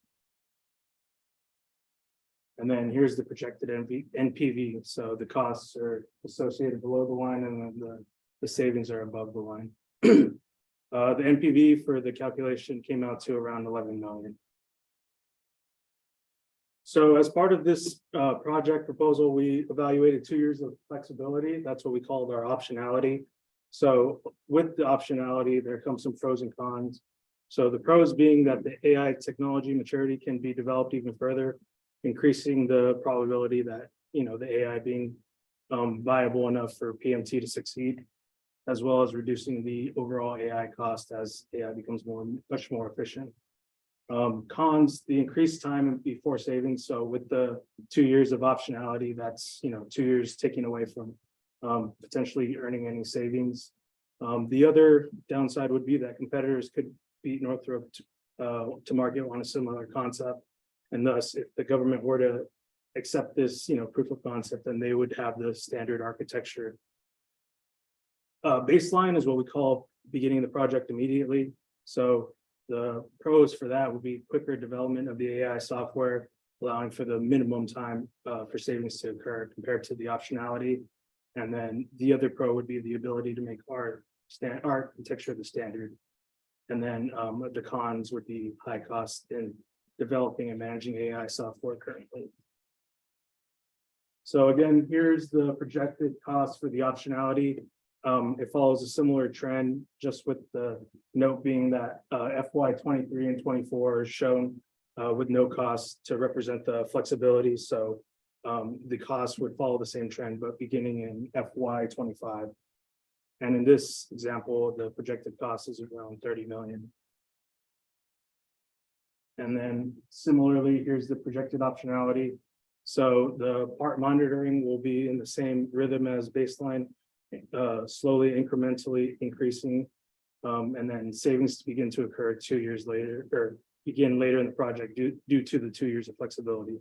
So again, FY23 and 24, no savings, and then FY25 would be the deployment of the system, and then ideally FY26 would be the savings would it begin there. And this comes out to around 51.3 million. And then here's the optionality NPV. So the NPV savings would be around 15.7 million. And then here's the comparison. So baseline is on the left at 11 million, and then the optionality is on the right at 15.7 million. So the real option value would be around 4.7 million higher if we were to include the optionality versus the baseline. So here are the opportunities that we investigated and evaluated for as part of our proposal. So the direct savings would be, again, as mentioned, the spares forecast improvements. So with the AI/ML algorithm developing, accurate failure models, the spares forecast can be better optimized to limit the amount of standing inventory, lowering costs associated with, procuring the parts. And then, a secondary benefit would be lowers the need to expedite parts, since, we can anticipate when certain parts are going to be needed, and then factor in supplier lead times to incorporate in the proposal. And then, as mentioned, some of the indirect value that we see as part of this system is the improvement of the MICAP, as mentioned, improvement in, the operational availability of the equipment, often carries monetary incentives and for certain milestones achieved. So in the B2 example, it's 284 million in operational value. And then lastly, would be the optimization of addressing design deficiencies. So since our system will track the part failures, extreme deficiencies, meaning high failure rate parts, can be coordinated with the design team. And then this will allow the design team to address those parts when they incorporate new capabilities and requirements. Generally, those are on contracts, cost plus contracts. So meaning that the government would incur the cost versus fixed production contracts where Northrop would generally incur the costs. So we like potential just like Apple. So the potential for the system initiated across multiple equipment systems, this is a projected potential. So taking the B2 example at 66% operational availability, we project that the potential value is 144 million. The F-35 operational value around 55%. The potential value we see is, close to 3.2 billion just due to the amount of units. Global Hawk operational availability of around 78%, and then the potential value of 23 million. And then the A-10 with 80% operational availability around 786 million. So in total, the total potential of 4.2 billion in operational value. And then lastly, here are some of the critical risks that we identified as part of this system. So the main risk would be gathering appropriate data for our system to create accurate failure models. And what we mean by that is sometimes a maintainer, they perform the maintenance, but they don't always log everything that they did, or it might be incomplete. So in order for our system to succeed, we want to have a total recollection of what actually was performed, and that way our system can evaluate, the failure likelihood, with the complete environment. So the probability is a 3, which is generally in the middle, and then the consequence is a 5. So again, if we don't have valid data or, clear concrete data, then the system isn't really providing any value.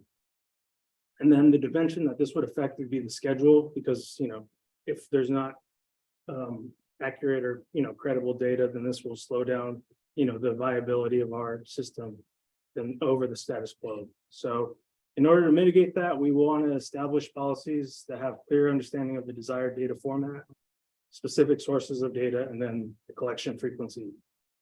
The next risk is the lack of AI ML maturity, jeopardizing the system's ability to accurately predict failures. So again, since this is somewhat of a breakthrough technology, the probability of this is 4, and then a consequence of 5 being the highest because our system is entirely reliant on this. The dimension would be costs, because the mitigation plan would be to research AI technology maturity and then reach out to experts in the AI field, and then focus on AI development early in the project for best success. And then lastly, as mentioned previously, with the health diagnostics data being tracked, we want to limit the interception by foreign entities. So Northrop does have cybersecurity policies in place, so the probability is on the lower side at 2, but the consequence again is 5, because this health information is critical. And then in order to mitigate that, we will leverage existing cybersecurity software, cybersecurity training, and then limiting users' access to a minimum. And then for data collection, Chiwan will go over that. So Yuri just mentioned our 3 top risks, and they're all also associated with data. And it is because our data is a key component of a PMT, and it is extremely crucial to collect the right data in a correct format and at the right time. But how do we collect the right data? I mean, There are two major reasons why we have faults in data.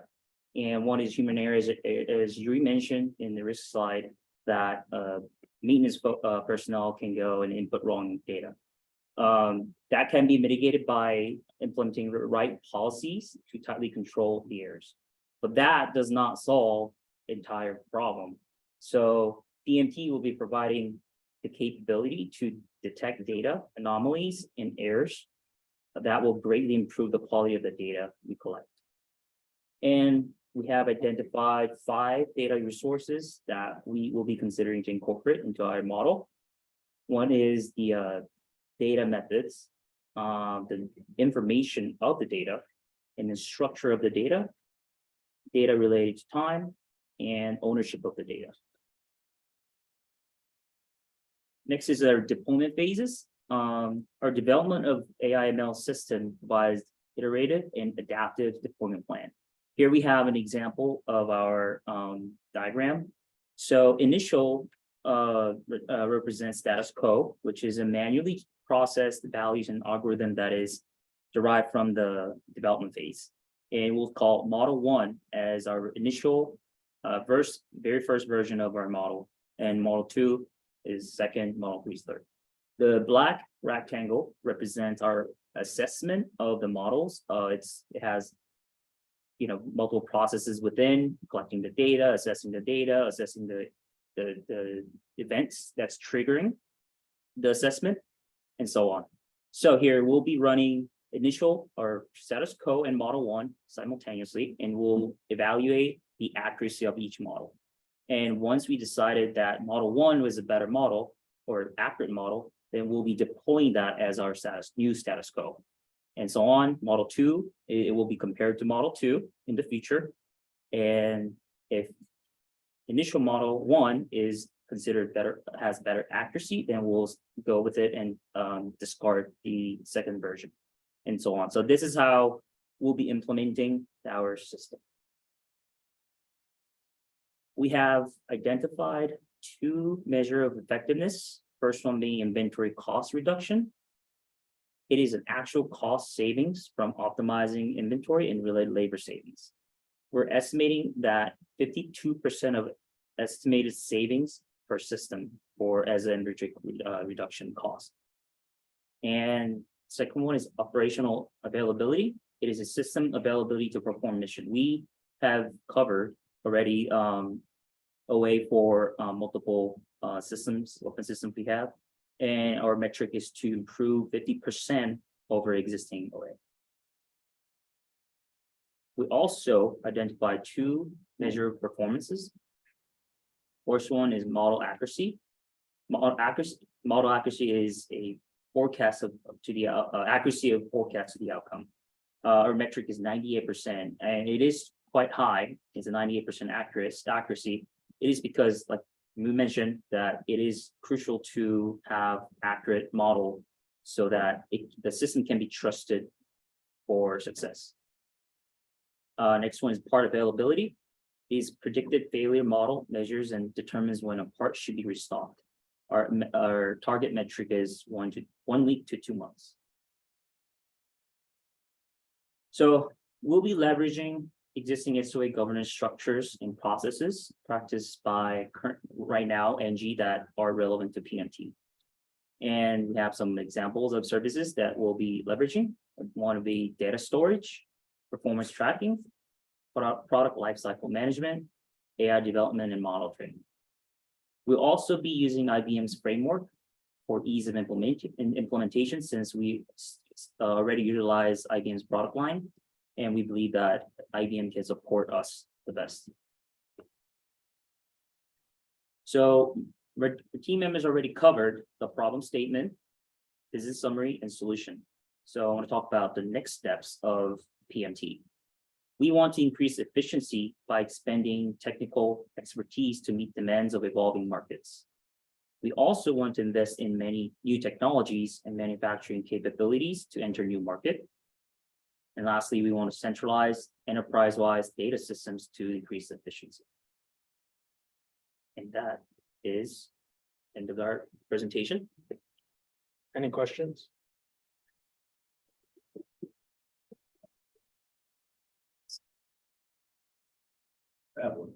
Why the focus on just weapon systems and not all, like all systems, like, communication systems or like satellite systems? Like, So that's a good question. This actually is planned to be generalized for all. It's just weapon systems were the first thing that came to our mind. fair enough. So that kind of adds into the potential cost. So if we were to expand it out, then, the potential savings that we see is way higher than that. This was just, one snapshot. And That's yeah, exactly what I was thinking. It's like you guys could have like numbers way off the chart. right, yeah. Just want to make sure I fully understand. Is the end customer that you sell the system to the government or is it? So this is an internally developed product for Northrop Grumman, but the government benefits as well. So it's benefit to both. So who's paying the development cost and then who's paying the deployment cost? The development cost of the PMT system, Yes, that would be. that would be Northrop. And then the deployment cost would be to the US government. I honestly don't know the answer. We factored it in as part of NG, but then that it would be the, the revenue that Northrop would save because they would be the ones.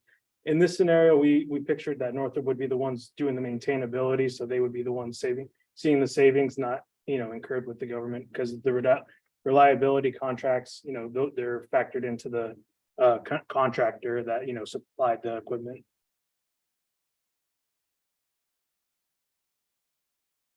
I guess this isn't a question, more of a comment.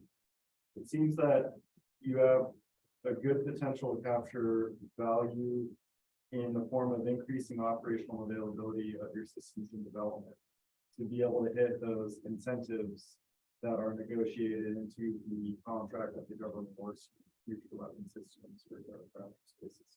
So even if you don't sell this capability to the government directly, if you roll this into how Northrop Grumman does business, it'll improve your firm and make you more competitive for future work. Absolutely. Yeah, that's the idea is, we want, as someone mentioned earlier, past performance dictates, future confidence. So if we build a better plane or better equipment system, better communication system, then, next time the bid comes around, we're in better position to secure that and go forward and, be the bigger brand, get closer to the top two, right? So, yeah, that's all factored in. I got a few for you. So on the, you guys showed a use case diagram early on.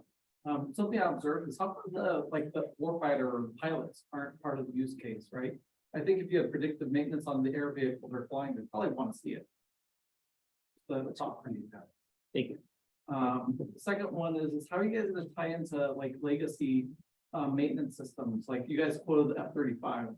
On the F-35, we have a system called AESE, Automated Logistics Information System, that pulls all the data off the aircraft and gets home back to shore. So how are you guys gonna tie into systems like that exist for some of these legacy aircraft? That's for the integration costs. Yeah, that's factored into some of the integration. So ideally, like the logistics portion of it, that would be tied into Alice. So that would be kind of maybe not what we clearly articulated, but like that would be we would ideally want to tie into that. So that way the real-time information that we're receiving is coordinated with the systems that are already in place. It's just a matter of integrating that and making sure it's common throughout, the entire enterprise. Because I know it's just F-35 centric, but every program might have their own different, system. And that's why the integration cost was so high, because we anticipate that there's going to be challenges uniquely to every single specific one. There's no one size fit all interface. Yep. Versus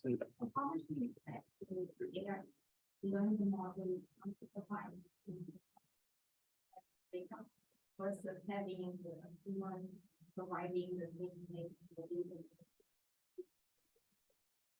Can you repeat it? I couldn't really hear you. Technical supervisor and supervisor.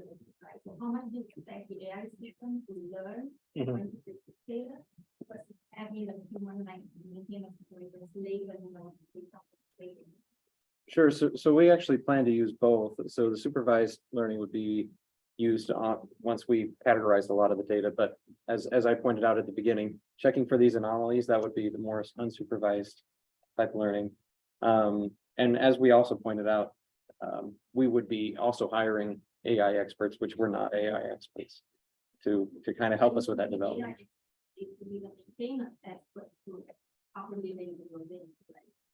Okay. Like the model, even if you don't have AI, but the dependence of the model is really how the data is and what that is. Yeah. I'm very interested in the data collection. Just like you mentioned, it's very critical to collecting the data, whether it's real time, primary, secondary, or it's internal, external data. So I'm just curious, how do you handle this data in the different approach? And how do you build the system, make the updates? How do we handle the data in a Yeah. different approach So than what? Collection, you got data from the internal or external resources, and the primary or secondary or real-time data. So it's a big data volume. So how to Right. handle it in a different approach? Data. Well, I mean, it is definitely the biggest challenges anybody has nowadays, right? So the data, right? So I guess we'll have to, there has to be some way of formatting or constructing the data or receiving the data in a semi-automated way of formatting it and then construct it and store it. So I think it's basically both manual plus a lot of computer aid effort, but we don't have solid, it's an ongoing problem everywhere. Like what's the best method? We don't know, but we have some ideas in terms of how we can approach is basically just both manual and computer aid. Maybe we'll use AI to get its data, it's basically, yeah. Exactly, just like AI, presenting the data model, and the big volume data, building systems and making the real time updates that's really compatible to let the ChatGPT with the handle the big volume data. Yeah. Thank you. Thanks. We have a number of questions online, and JR, I don't know if you want to state your questions through audio, or do you want me to read them? I can restate it. Yeah. So again, there's another example where I think you guys should have been in contact with the Team Center upgrade, the S4HANA team, because yeah, they're actually doing what you guys are proposing. Yes, as far as doing the automated parts ordering and all that, they use the system called MADE that kind of predict the failure of certain parts. So yeah, I had some links in there that you guys can look up later, but it sounds a lot like your system, and it's so good. Team Center actually bought them, and as you know, Team Center is made by Siemens. So yeah, and they're upgrading our Team Center right now to S4. So yeah, what you guys are proposing is actually in the works already. Yeah, That's awesome. And looking at your numbers, it's actually pretty close. I was looking at your financials. Yeah. So yeah, so you guys are on the right track. The only thing that's just missing right now is integrating into our SAP system. That's where global supply chain is, and those are the people that order the parts. The problem that we encountered in F-35 is the DoD, the government, the services, they like to keep their data. It's like our data. So if you want to do to train the AI model, it's hard to get a hold of that data. Like for example, the maintenance events that's in practice, just to get that imported to say our homegrown AI system, there's a lot of restrictions on that. And you don't get all the visibility from the bases. You don't even get visibility to the stock of that's in the basis. So yeah, your model will be incomplete. So that's what we encountered so far. If you want to learn more about this, my team is actually responsible for the spares modeling on the F-35. So, but we run an NCTA budget and we're always running out. So we're actually up for the year. So, but if you guys want to work on this some more, yeah, my team does spares modeling for F-35. Appreciate it. Thank you. That's awesome. Rick Gessner, do you want to state your question through audio, or would you like me to read it? Sure. I enjoyed your presentation. Thanks. I have two questions. The first is, when you look at AI modeling in general, and you look at large scale systems, you don't generally see the cost go down for update and maintenance of modeling. It's because you're gonna have greater complexity, you're gonna have greater number of integrations, you're gonna have more data sources and so forth. Why are you assuming your costs will go down over time? That was sort of a cautiously super ambitious assumption. We try to do as much research as we could, but yeah, it's just something that we were kind of unsure, so we just took a ambitious approach. But no, that's good to hear. Fair enough. Yeah, associate fair with enough. our- And young people are often very optimistic and data often teaches us to be more careful. So just watch that. Second, you estimate, you said you haven't been, you're not experts in AI. You're arguing for 98% correctness. I've been doing AI for 15 years. I've never seen a model work at 90%, 98% correctness or accuracy. Even get to the mid 90s is very hard. Now, you might have a special insight. I'm wondering what it is that led to that estimate. So for that, that's kind of I guess the goal is 98%, just to, again, I think we mentioned that how accurate we are is kind of how we have credibility for the whole system for PMT. So the goal was to kind of shoot above what would be expected. And then if we come in below that, like you said, if we're at 90, 92, 95, it's still a good number, but at least shoot for something like 98. That's good feedback. Thank you.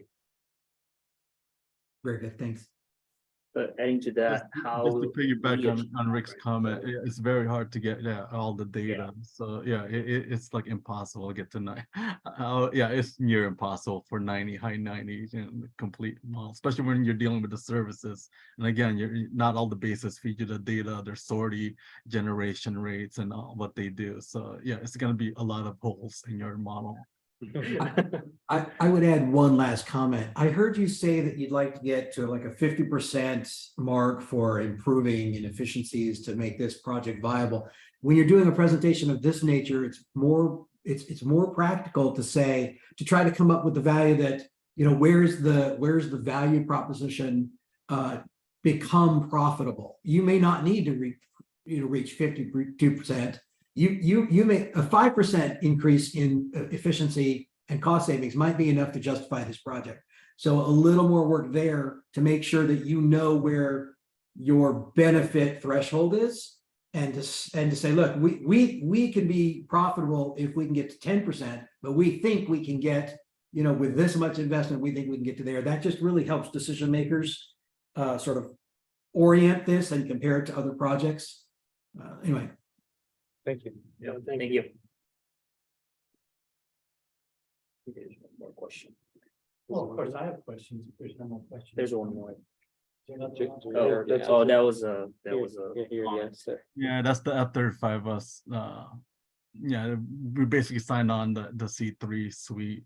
F-35 is locked in basically under C3. So for all AI related developments, including the spares modeling and automated parts ordering and things like that. So a question, have you thought about how having this information can help upstream in the overall engineering and design process?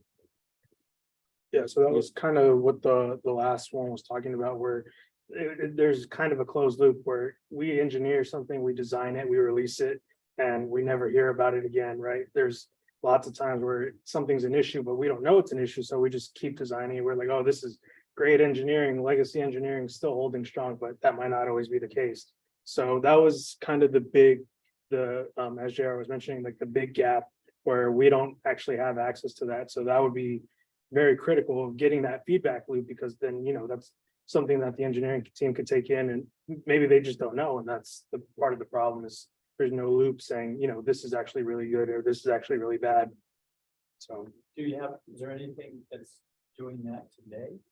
So what we were anticipated in an ideal world would be, the sensors that are taking in all that information on the equipment directly, just not necessarily dressing that information up, just actually seeing that data and then taking that in. And then, combining that with our AI ML, developing the algorithm and then seeing what the trends are and then kind of help pinpoint that. So currently, as of right now, I don't think there's, a great solution going forward, but that would be again, a key challenge in what we're trying to do as far as data collection. Another sort of more of a comment than a question. You know, this notion of who's got the data and who's gonna get value for the data. Is it possible for like you guys to work together and sort of say, hey, you know, we'll share the data and that's gonna help you operationally and that's gonna help us operationally, and maybe we can sort of Bridge the gap. share, Yeah. share, you know, the profits or whatever. We make it mutually beneficial and get away from this zero-sum game that's kind of plagued us. It seems like this gives you some opportunities to do that because you have a model to sort of show this is what the value of a collaboration could be. And if you can get both sides to agree to that, maybe you can start Bridging together and get into a closer place rather than, you know, Everybody in their own little silos with information and kind of looking out for themselves. Yeah.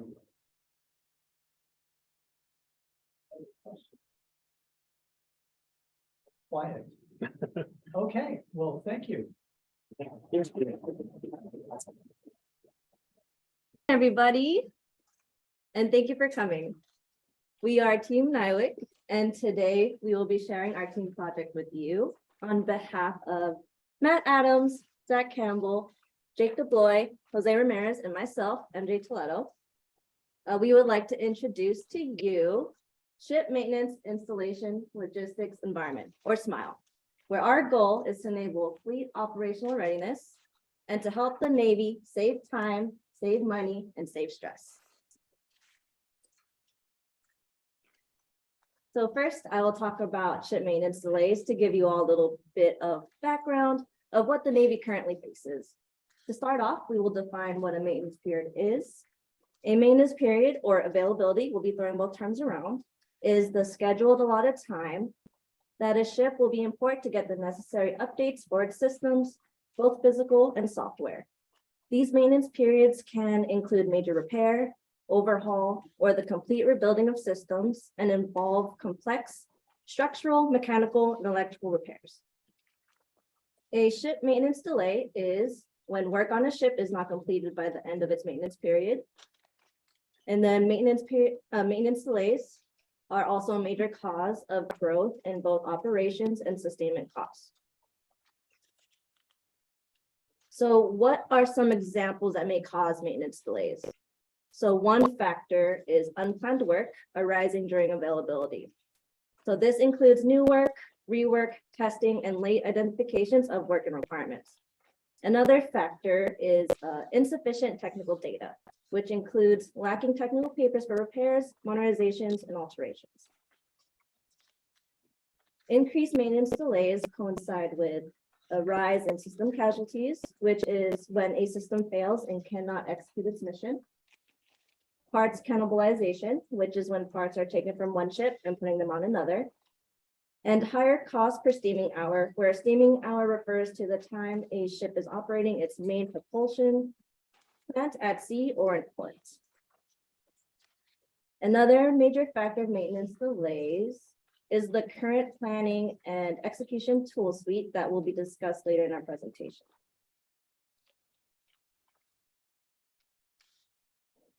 Now that we have a little background of maintenance delays, I will now discuss some numbers that will justify why this is an issue. So what are the numbers? These numbers are from the GAO, or the Government Accountability Office, and their job is to provide public and fact-based nonpartisan information that can be used to provide the government, save taxpayer money.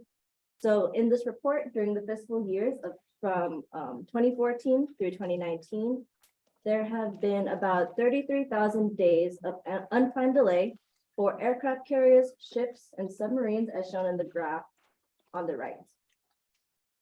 Aircraft carriers have about 1,100 days of delay, surface ships with 24,000, and submarines with about 8,500 days. So when maintenance is not completed on time, fewer ships are available for training or operations, which can hinder readiness. In 2020, the cost to operate and sustain the surface fleet totaled approximately $17 billion. From 2008 through 2018, the Navy spent an additional $1.5 billion on submarines alone in support costs due to delayed maintenance. So this is not including costs from surface ships and aircraft carriers. And then these support costs include cost of maintenance, sustaining support, and continuing system improvements.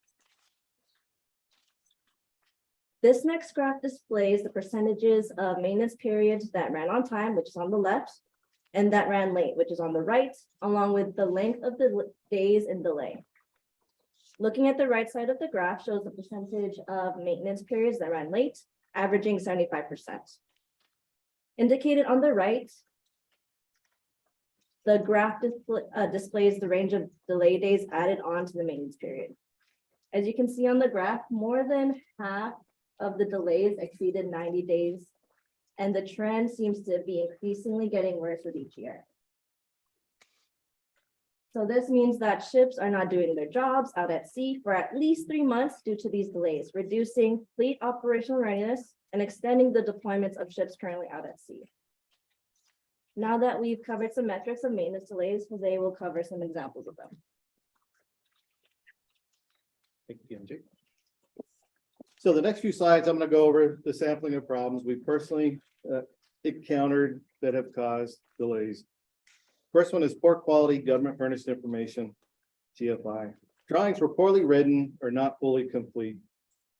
Drawings called for a rip out of equipment, then the planning yards ripped out additional equipment. When it came time to conduct the system operational verification test, SOBOT, what was expected to be there was not. This caused a 4-week delay and $100,000 cost increase to the program to make the necessary corrections. Had the information been properly documented and automated, the work scope and drawings would have prevented those errors. Another one is ship class-wide data management problem. One of the first in-class ship modernization, there was a known network modification upgrade on the first in-class ship. This was added to the ship class drawings. Unfortunately, I'll say it again, the planning yard assigned the drawing change to the wrong alteration package that was not in the next ship. When the installation team conducted the first alteration, they recognized the drawings did not have the cabling for the navigation system. This caused a 6-week slip in order to run over 1,000 foot of cable.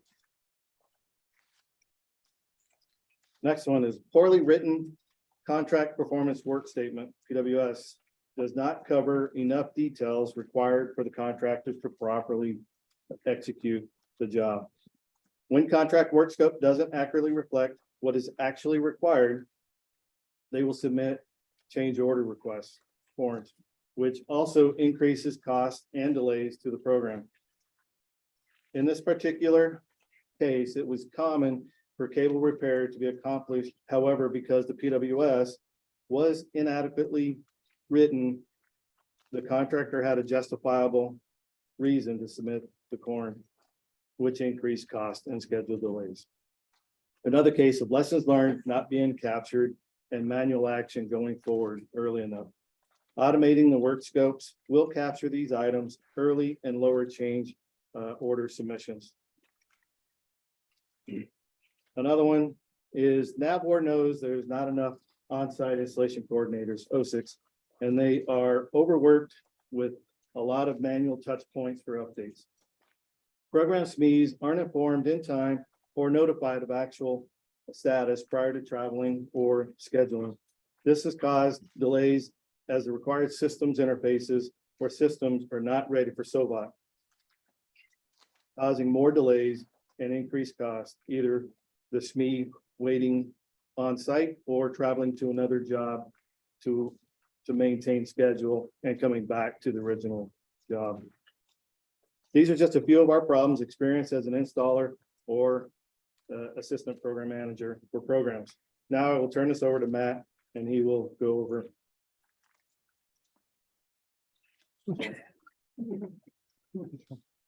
As MJ mentioned earlier, one of the contributing factors to maintenance delay is the current tool suite. This diagram from Naval Sea Systems Command, NAVC, depicts the relationships and data flows between systems within the current architecture known as the Navy Data Environment, NDE. Each of these systems, represented by the circles, were built in an ad hoc manner with an integration and larger data management strategies considered after the fact. With each new system that was bolted on and growing amount of data that is generated and correlated, workflow management and data management have become increasingly difficult. This has led to inefficient processes, causing entities across the naval enterprise to adapt the way they conduct business. Instead of creating systems that support intelligent modernization planning and enterprise configuration management, they were forced to modify their processes to work around the limitations of the various tools. Development for many of these systems was started in the 90s and is continued to and are being utilized to this day. These outdated technology stacks and frameworks, as well as limited budgets and which are allocated specifically for implementation or proper architecting of new capabilities and features, have led to spaghetti code and systems that are difficult to sustain. Our intent was initially to develop an architecture that would replace this whole environment. Realizing this was a massive undertaking, and many of the systems were owned and operated outside the sphere of our influence, we eventually scaled down our goal to focus on the systems within the red circle. First is the Syscom PEO Integrated Data Environment Repository, or SPIDER, and the other is ModTrack. These two systems, although they don't interact with the systems with all the systems within the NDE, they do rely on data that needs to be manually duplicated from some of these systems. They are just as complex and represent a microcosm of the larger ecosystem. These systems are separately managed and developed, yet are highly coupled, and they share a database and are hosted within the same runtime environment. The fragile nature of these two systems has caused stakeholders to be frustrated with how difficult they are to maintain. With that as the background of the problem and an understanding of the current enterprise architecture, the team identified these statements as our mission and vision.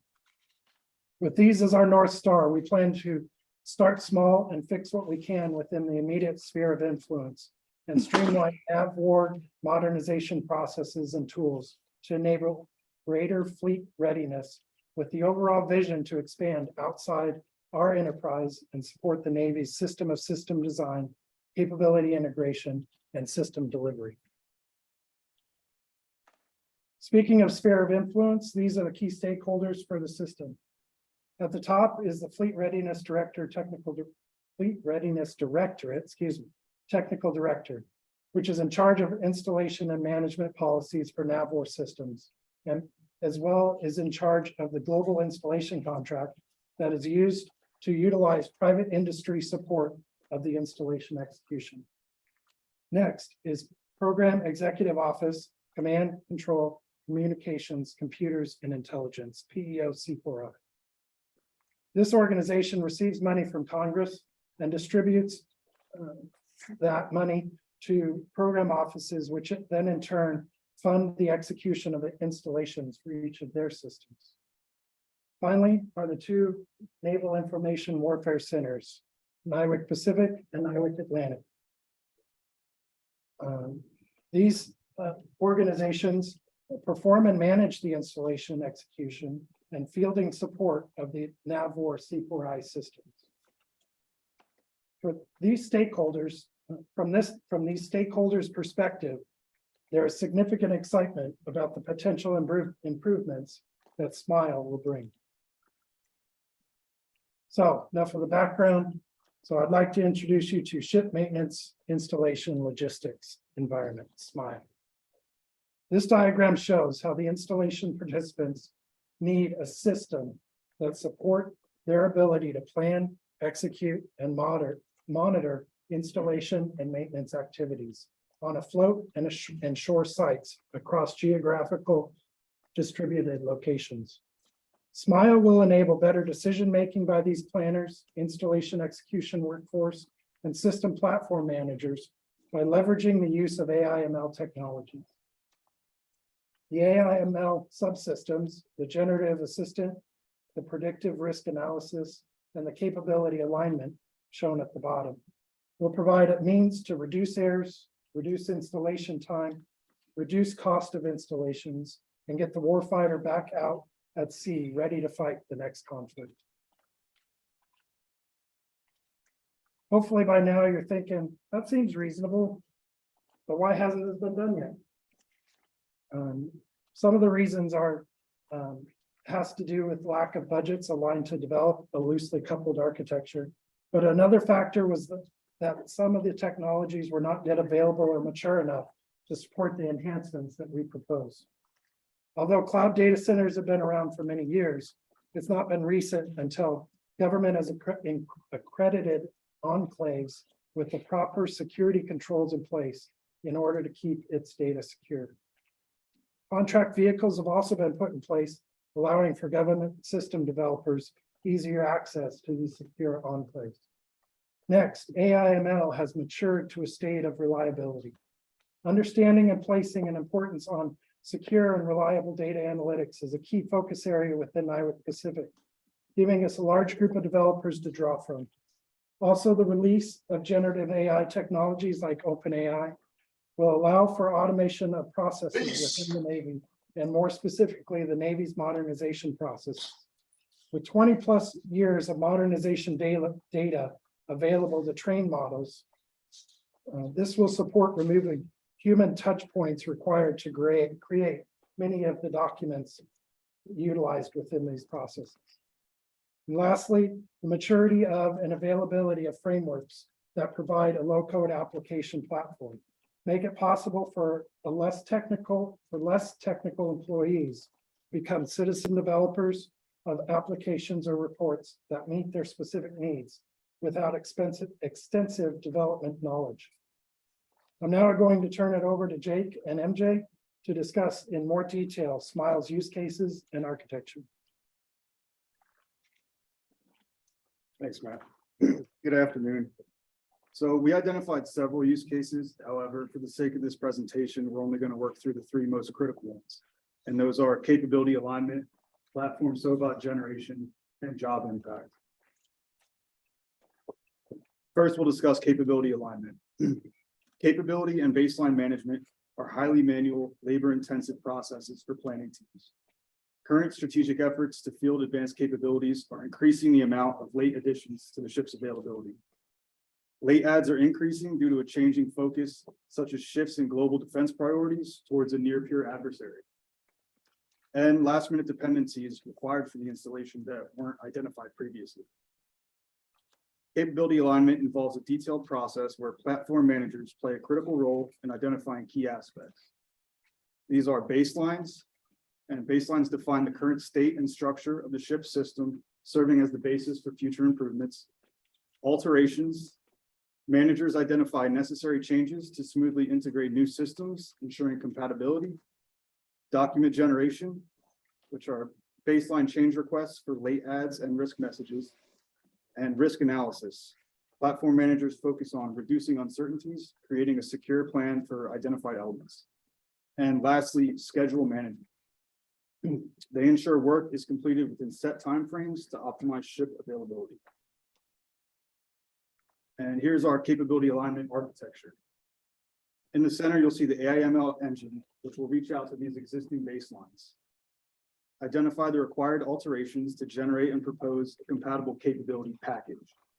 It will align the package against the ship's scheduled availability. The engine will then analyze and assess the best way to move forward given the data sets it retrieves. This process will end with a generated risk message for the capability package to ultimately be approved or denied by the type commander. And next we have platform SOBOT generation. So system configurations and SOBOT procedures vary by platform. Each system has a SOBOT that encompasses the entire system's testing procedures. Currently, SOVOT developers pull and cut from the SOVOT whichever items are relevant to that specific install. And then surprisingly, these SOVOTs are generated by developers that don't actually physically interact with the system. So inaccurate SOVOTs delay install completion until that corrective action is resolved. This is in part due to incorrect and or missing items on the SOVOT, which means it won't be signed off. SMILE strives to automate this process and decrease the likelihood of SOVOT mistakes and ultimately increase signed off SOVOTs. And for our SOVOT generator architecture, the AIML engine will compare the system SOVOT against the site baseline, pull the applicable procedures for the specific install according to the job and system selections for inclusion in the platform SOVOT, and then ultimately send the platform SOVOT to the lead engineer for approval. And then next, MJ will discuss the job impact use case.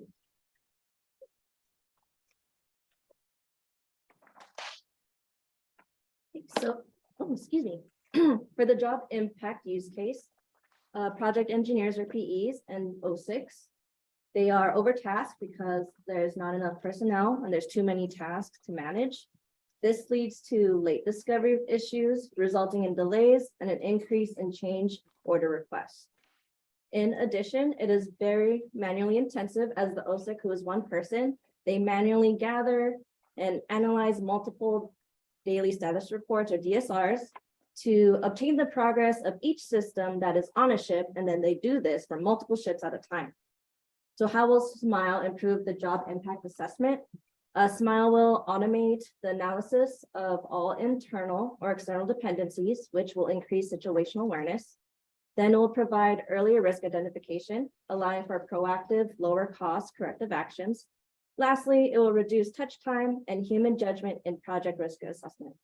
For this use case, the project engineer will go into SMILE, where they will be able to manage the work plan, view dashboards, manage jobs, and request for data that will be extracted from external databases. For the job impact architecture, as shown in the class diagram to the right, the user, like the OSIC, will use SMILE to view the work plan through their dashboard, which utilizes the AIML engine that calls on the open work plan and its jobs, and requests data from applicable external databases to do the following. 1, it will identify dependencies. 2, collect external data such as casualty reports, parts requisitions, and drawing issues, which all impact the production schedule. 3, assess current job status. 4, evaluate risk. The job impact capability gathers all the necessary information that makes up the current status of the entire work plan. Now that we've discussed our critical use cases, I will hand it over to Zach to discuss SMILE's high-level diagram. Good afternoon. So rather than going into a deep dive on the whole architecture we built, I'm presenting here just the high-level package diagram showing how SMILE is architected from a 50,000 foot level.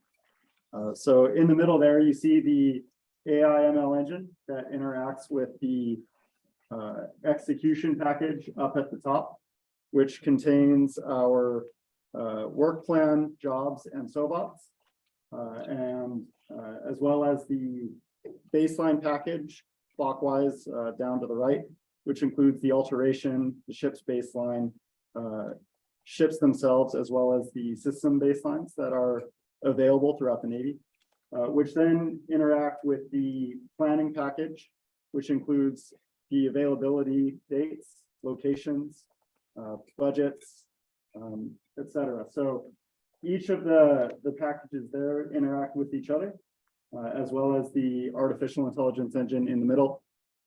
Then you see over on the left, you have the user engagement package and the external package, which is where the user will be able to interact with the SMILE system, as well as provide the point of entry for external data to flow into the system. So how much value can this thing actually capture or generate? Before launching into our NPV analysis, I want to level set everybody here. So with the publicly available data from the Government Accountability Office that MJ had presented earlier, We calculated that there's an average of almost 5,000 days of maintenance delay per year where a ship is at port longer than expected. Various senior Navy officials have been quoted as saying that for every day a ship is late, it costs the Navy $1 million. However, when we ran the numbers based on the numbers that were available from the GAO data, we saw that it was 105K. So at a lower end, you're looking at 500 million each year. At an upper end, you're looking at 5 billion each year. We don't think we're going to be able to solve the problem. There's a lot more that leads to this that is over and above just data quality. So we bounded the top level of our performance to say that we'll only be able to ever beat 25%. But that's still a pretty high performance level there. Our costs, we expect the cloud infrastructure development and production environments to be about $500,000 a year. And labor, once we get through our ramp up and reach steady state, it's going to be about $5 million per year to develop and sustain the system. The revenue is for every day we prevent, every day of delay that we prevent, it's another 105K that is saved to the Navy. So we did a discounted cash flow analysis and calculated the NPV for the system at 10 years. We did this for a full build and for an incremental option, where the incremental option assumes that we develop the data model first and have the external data sources pushed in an ad hoc manner. It doesn't enable any event-based architecture. And then the second increment is where the event-based architecture would be enabled. We also assumed that the system doesn't start off at full performance. With each passing year, we expect to add about 1/8 of the system's full capability here. So that's where you see the amount of value that it can generate, reaching its peak there at the right-hand part of the chart. As you can see, we expect that there is going to be more value to capture if we do the full build from day one, rather than taking an incremental approach. However, it's only a $20 million difference, and it may be worth reducing risk to adopt the incremental approach before we commit to a $5 to $6 million a year budget. So with that, we analyzed the NPV for Inc. 1 and Inc. 2. We of course see that the bulk of the value that we would be able to generate is in that second increment once the artificial intelligence is actually integral to all of the operational data systems that we are currently using, rather than having it being another standalone tool that people are using to pull reports in an ad hoc manner. This also assumes that there is no delay on commencement of Inc. 2. So if there is a delay between the Inc. 1 pilot and the start of Inc. 2, we would expect to see a lower NPV for the Inc. 2 system. We'd also like to point out that with the value that is generated each year at Inc. 1, we would expect that it would be enough to cover the initial development and operation costs for increment 2. However, there are some challenges. These numbers are savings for the larger Navy, not for NAVWAR. These savings are split up across several organizations that will be incurring costs. So it's not necessarily that NAVWAR or PEO that is providing the funding to get this project off the ground would be the one to realize that value.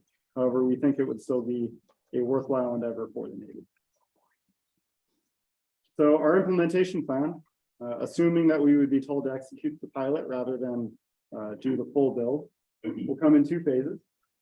With increment 1 starting in October in FY24, where we would identify and collect all of our data, analyze it, build the framework for the capabilities and services that we would need to provide, and have, as I mentioned, a one-way data coming into the system for an initial proof of concept. So the first sprint here in 6 months would be to develop the data model. And then at the end of a year, we would have a SOVOT generator and capability alignment tool that you could use in an ad hoc manner. So we would expect that Inc. 1 would be fully operational within a year, and that the enterprise would want us to see if this actually works before committing to starting Inc. 2. So for all of FY25, we'd be seeing if we're actually moving the needle on availabilities ending on time. And assuming they do, we would start development of Inc. 2 at FY26. And we would expect that the AI would have its initial capability within 2 years, and then reaching full operational capability at the beginning of the next decade, where additional capabilities, services, and data sources are identified and integrated into the Spider, Mod Tracker, and Smile system. So sounds great, but of course there are risks. First and largest risk here is data availability. If we don't have access to the right data, if it isn't useful, we're not going to be able to actually implement this capability. We don't think that that's that high of a risk. As Matt said, we have 20 years of modernization data available to us now. We are the government. We own most of the data when it comes to how we plan and execute modernization. So that can be mitigated, especially if we can get our senior stakeholders to go out and reach out to their peers at NIWC and at the planning yards to get access to their data. Second is funding. $5 million a year is a pretty hefty bill. Currently, the modernization tools that are available through NAVWAR, such as Spider and Mod Tracker, are self-funded as a service that is tacked on to all of the installation work that is provided to the Warfare Center. So perhaps NIWC-PAC could use some of that service center money to execute the initial pilot. However, there's also a risk where if our cost estimate for our value capture was not adequately vetted or technically correct, we may run over, we may not be able to deliver on the promises or I guess the projections that we've discussed so far. The third issue, or the third risk, is personnel. NIWC has more work than it has people, and it prioritizes the best people to the most important jobs. It may be hard to get the size or composition of a team necessary to develop this system. We could augment some of our workforce with contractors. We would need to make sure that we get some of the best and brightest onto this team to ensure success from day one. The last would be user adoption. With any new tool, there's initially resistance for adoption. I don't think that that's as big of a risk because this is a job aid that will make the O6 life easier, that will make the SOVOT developers' life easier, and will make it easier for our advanced planning teams to generate new baseline packages. If this actually works, they will want to use it and utilization rates will increase. So we don't see that as a very likely risk. So with that, I'll turn it over to Matt to bring us home. So hopefully you've seen the value that developing a system like Smile can bring to the Navy. Not only did we identify this as a major issue not long after we started working on this project, initiatives within NAVWAR and NIWC have organically began to solve the problem as well. For instance, one group is working on a predictive model that can become the precursor to the job impact module use case we discussed. This model can take data from Mod Tracker and Spider to proactively determine the likelihood an install has on being completed on time. That model is currently showing a success rate of about 70%.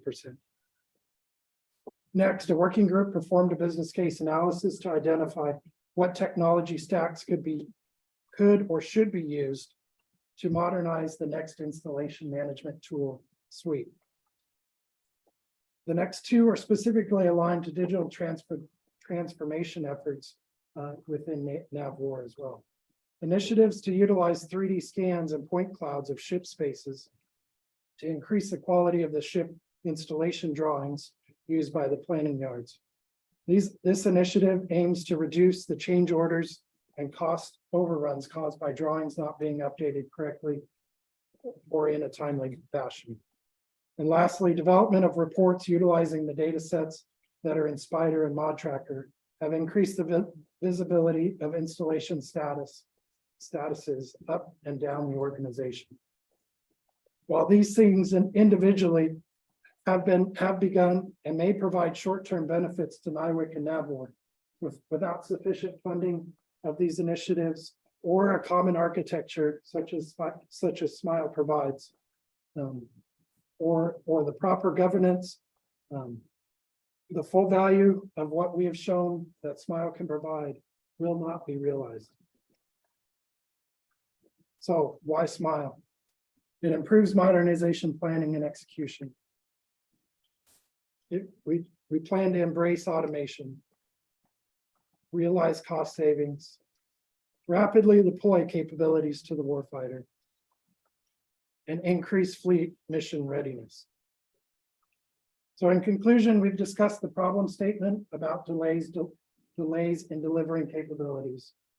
Our solution leverages AI/ML to reduce errors, reduce installation time, reduce cost of installations.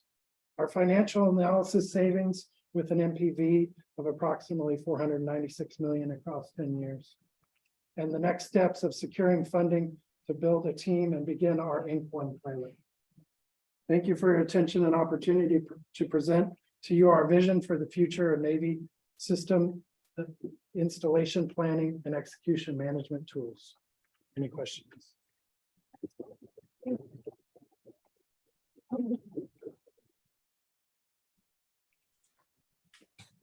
Remember, we stand between you and drinks.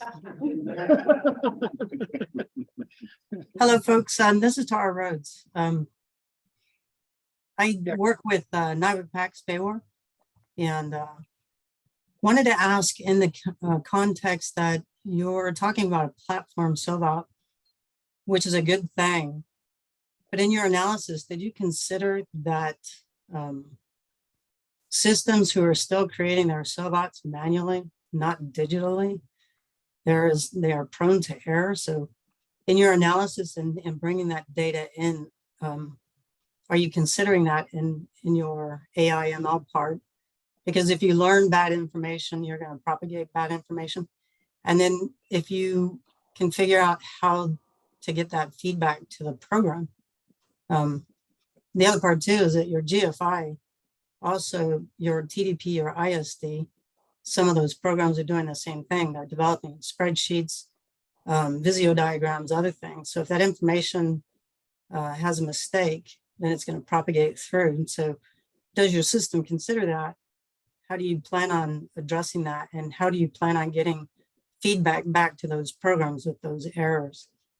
Over. Thank you. So short answer, yes, we did consider that in the platform SOVOT development use case. The idea was to cut down on the SOVOT developer starting from scratch each time and using the system SOVOT as an object that is already available in the system.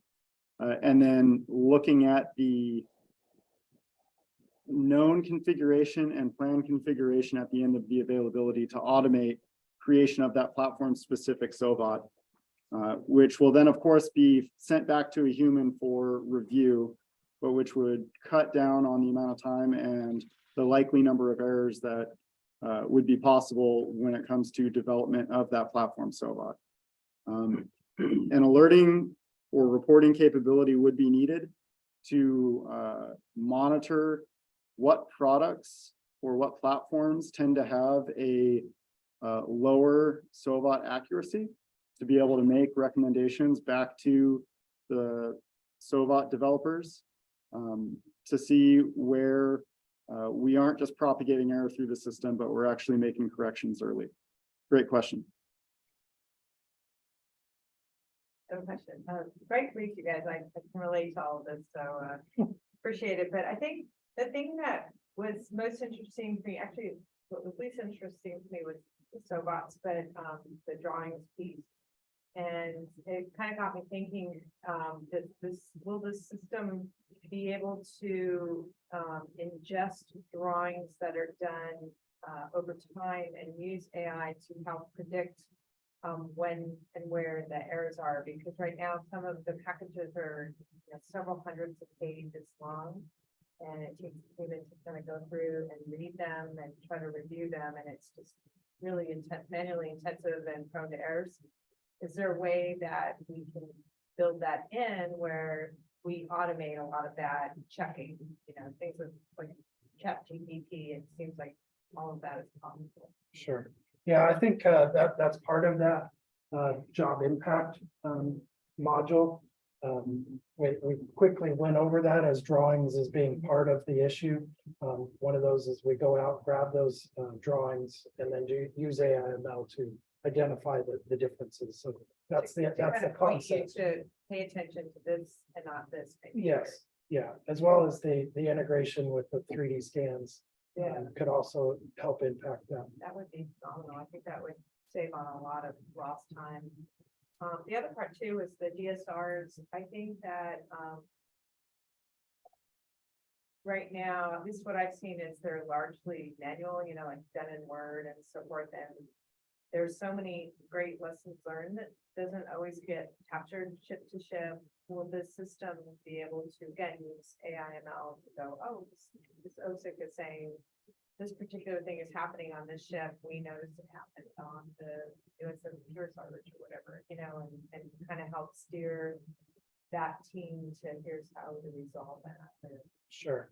Yeah, I think, again, that our job impact AI/ML engine has a lot of details into it, and that's why we kind of push that off the full release of that off into later areas. But that is one of the concepts as well, is to be able to scrape those status reports and then compare them to like installs that are coming up. So, hey, notice this, here's a potential risk. So that's why we called it job impact, because here's things that are going to potentially impact future jobs. Okay. Those are the two things that really excited me the most, but so certainly the AI/ML engine is critical, and so that would be something we probably want to start earlier. Sure. And then I'm sorry, I did have one more question on the low code. How does that? I understand what low code is, but how are you envisioning that work?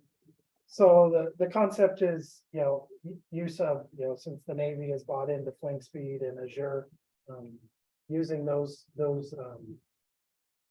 capabilities to develop things in Power Apps instead of developing heavy system code bases. And not that, would that include the AI/ML engine or is No. just the framework? Just the framework to help develop some of the workflows and those sorts of things that get fed from the AI/ML engine. And we don't claim that we would know every single report or every bit of information that our user community would want. So if the framework is open enough to allow the user community to determine what queries they are interested in, having a low code front end would certainly be helpful.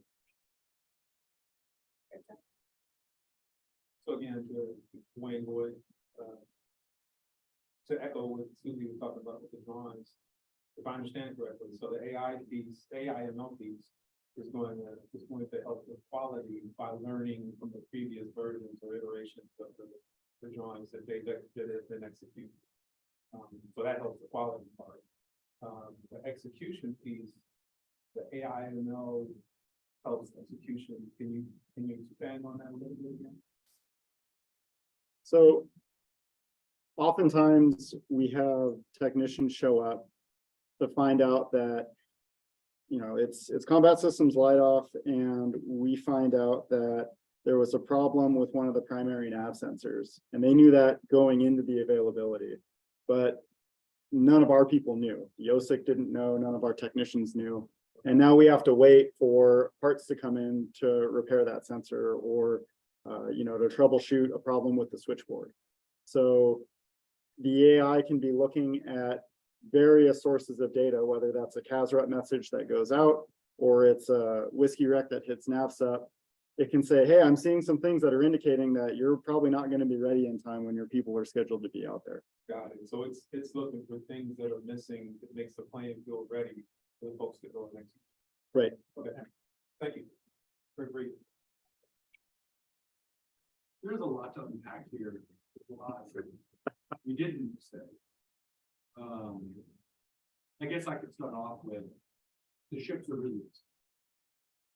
So, and so in order to sort of justify the total cost of Congress, what they do, they overestimated the level, or should I say underestimated the level of maintenance required. Right, so they went through a round of closures that closed maintenance yards. It turns out that if mechanical things are subjected to corrosive salt water 24/7, breakdown, systems break down, and the maintenance levels probably didn't really change from the previous generation of ships. If anything, maybe they got right. Things got more complicated, systems more complicated, more places going. Coupling the closure of the maintenance yard and the underestimation of the total time, now you have the other issue, which is you've got to do the you've got to perform the operations. Is the scheduling as good as it used to be when people did it by hand? Maybe, maybe not. And if it isn't, when there are more decisions on the different systems, are you actually able to use them in a meaningful way? So there's sort of an interesting thing that happened here. That a couple of years ago, the biggest focus was on the digital twin. What were we going to do on shore that was going to inform us before we install the software, the packages, you know, at sea, so to speak, right? Here, you're actually ignoring the digital twin. You haven't even mentioned it. And you're straight to the physical system. It's completely out of whack from maybe expectations or unknown things that arrive that the digital twin wouldn't even inform, right? Am I correct in understanding that? Because that would simply be the digital environment. So there, as you said, there's lots to unpack there. Where I went to when you were mentioning a digital twin, so these systems, or these ships for that matter, for the most part, are 20 plus, 30 plus years old from design. Digital twin wasn't a consideration at the time, and the amount of time, money, and people it will take to create that digital twin is prohibitive. As a program manager of a legacy system, I think that's great. I don't have the time, money, or people to get after it. So we should start that work now on the next generation. We have to execute the job today. There's data that exists that's out there that can give us, I mean, at least we have access to lagging indicators. And I think if we're smart, we have access to leading indicators. So let's start using that information now to try to get better outcomes, is how I would answer that question. Okay, so that makes sense. So in the context of new development, I'm interested in sort of compatible file formats, drawings, or something that could inform the development of comprehensive digital twin. But you might have legacy paper drawings, you know. Certainly. Well, and the other thing, so the drawings here, you've got product level drawings and platform level drawings, and you have planning yards that are doing the platform level drawings that may or may not be public entities, and we may or may not have access to all of those drawings. What I can tell you is not all planning yards are created equal. We know that some perform better than others. Some ship classes seem to have fewer drawing issues than other ship classes, or some availability is executed at this shipyard by that shipyard, just based on geography, tend to perform better. Our system would help identify those types of trends, but not necessarily enable smarter systems design in the next 5 or 10 years. When we were trying to boil the ocean, oh yeah, it's going to do that too, but we eventually scoped away from that. So in the context of staffing, it's actually something we didn't discuss at all.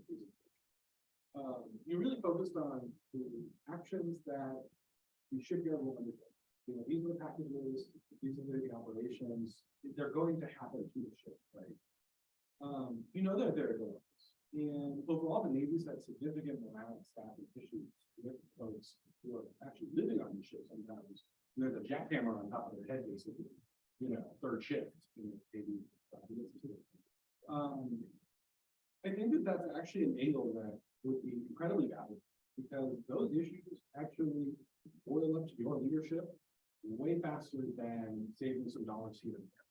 I think that Navy money is something that's addressed, but when the CO and XO have to go get involved in personnel issue that maybe has some adverse outcome, didn't get congressional attention, that escalates way faster than a few $1 million, right? And actually, I think interestingly, not addressing the personnel issue perhaps is maybe an oversight, right? Because there's significant, at least in my.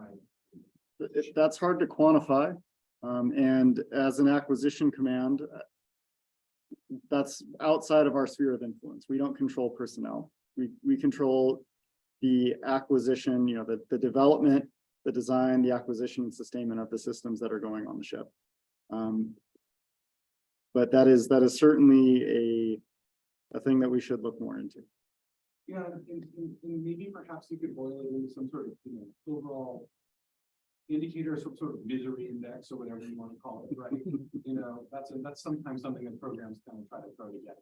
Like, and when you get into these crunch periods, you see the video games, for example, significant lawsuits there over these crunch weeks where no one would go home. Right? So obviously the misery index is very high, and then legally they can only have so many miserable weeks before normal weeks kind of thing. But if you have a ship that's some sort of platform under construction or whatever, overhaul is stuck at 32nd Street, not going anywhere. Like your last slide when you guys are that's probably one of those misery indexes is way high above the threshold. And at that point, this would be potentially use those decision aids to bring it back down, understand where it needs to come down. That would be really valuable. Thank you. Good work.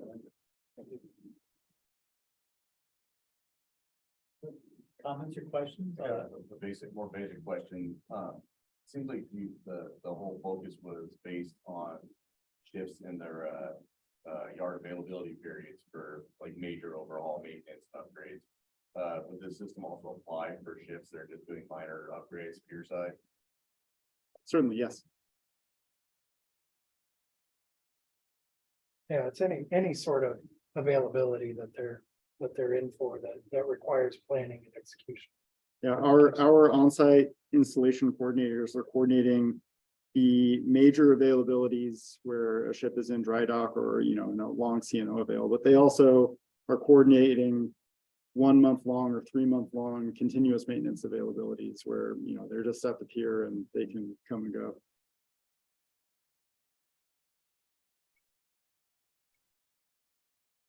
Are you guys gonna submit a nice proposal for this? That's next week.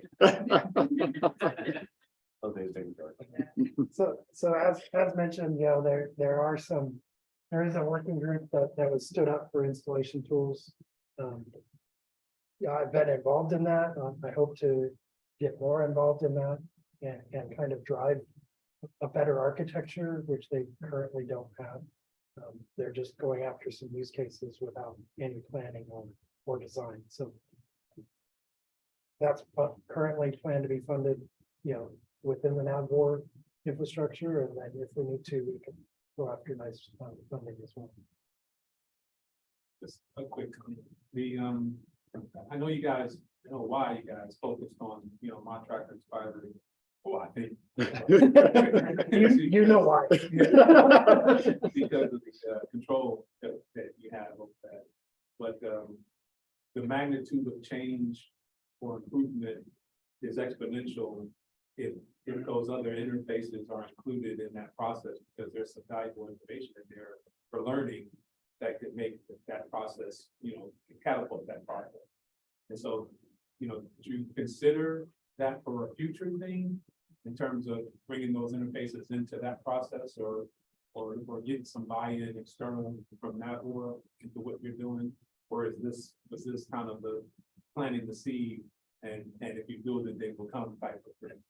So yes, and right. So we started with the idea of we're going to overhaul how we manage modernization planning and execution data across the whole Navy. We're going to solve this problem.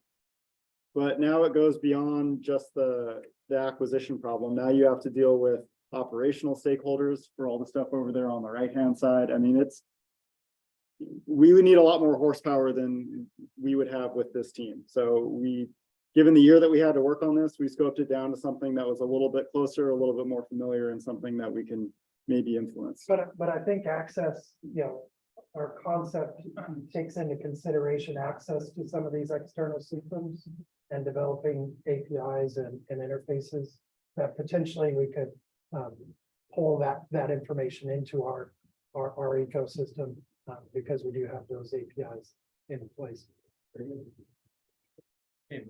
You guys, on this slide, you talk about that you're looking are you guys looking to replace Spider and Bot Tracker, or are you guys looking to augment them? So I think the initial phase one is to add the AI ML pieces on top of, and then ultimately phase two is to replace the functionality with these better frameworks. Don't As a use user the of Spider, cyan- you the should cyan, fix it. The 90s user interfaces and gotta upgrade those.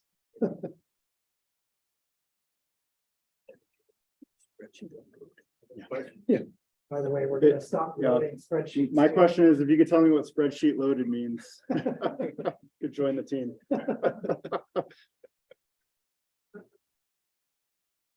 I'll ask a question then. Has there been any work done to sort of do the design thinking kind of thing, which is to live with the people who are the planners, these people that are overworked, way too much work to do, to see what their thought processes are and how they actually do the flow of their work, and what parts of that could be augmented with assistants and AIs and such that would give maximum benefit?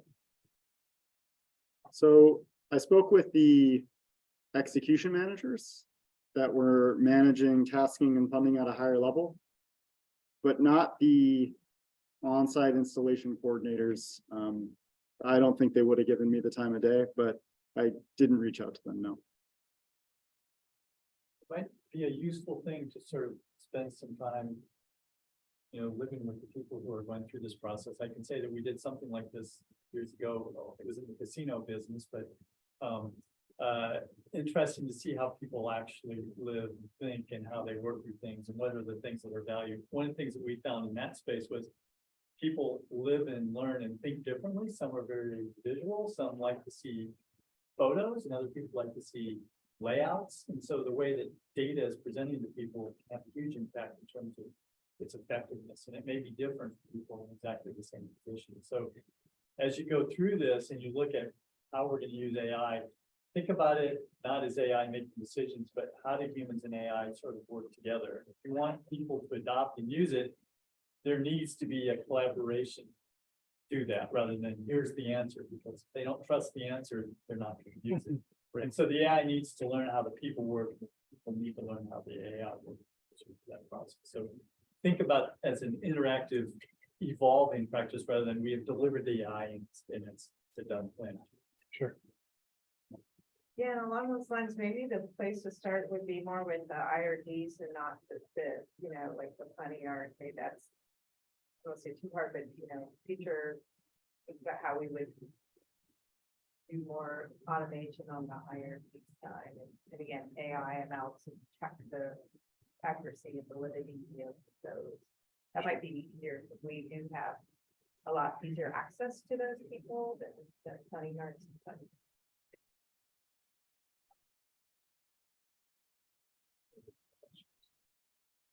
3 minutes early. Great job.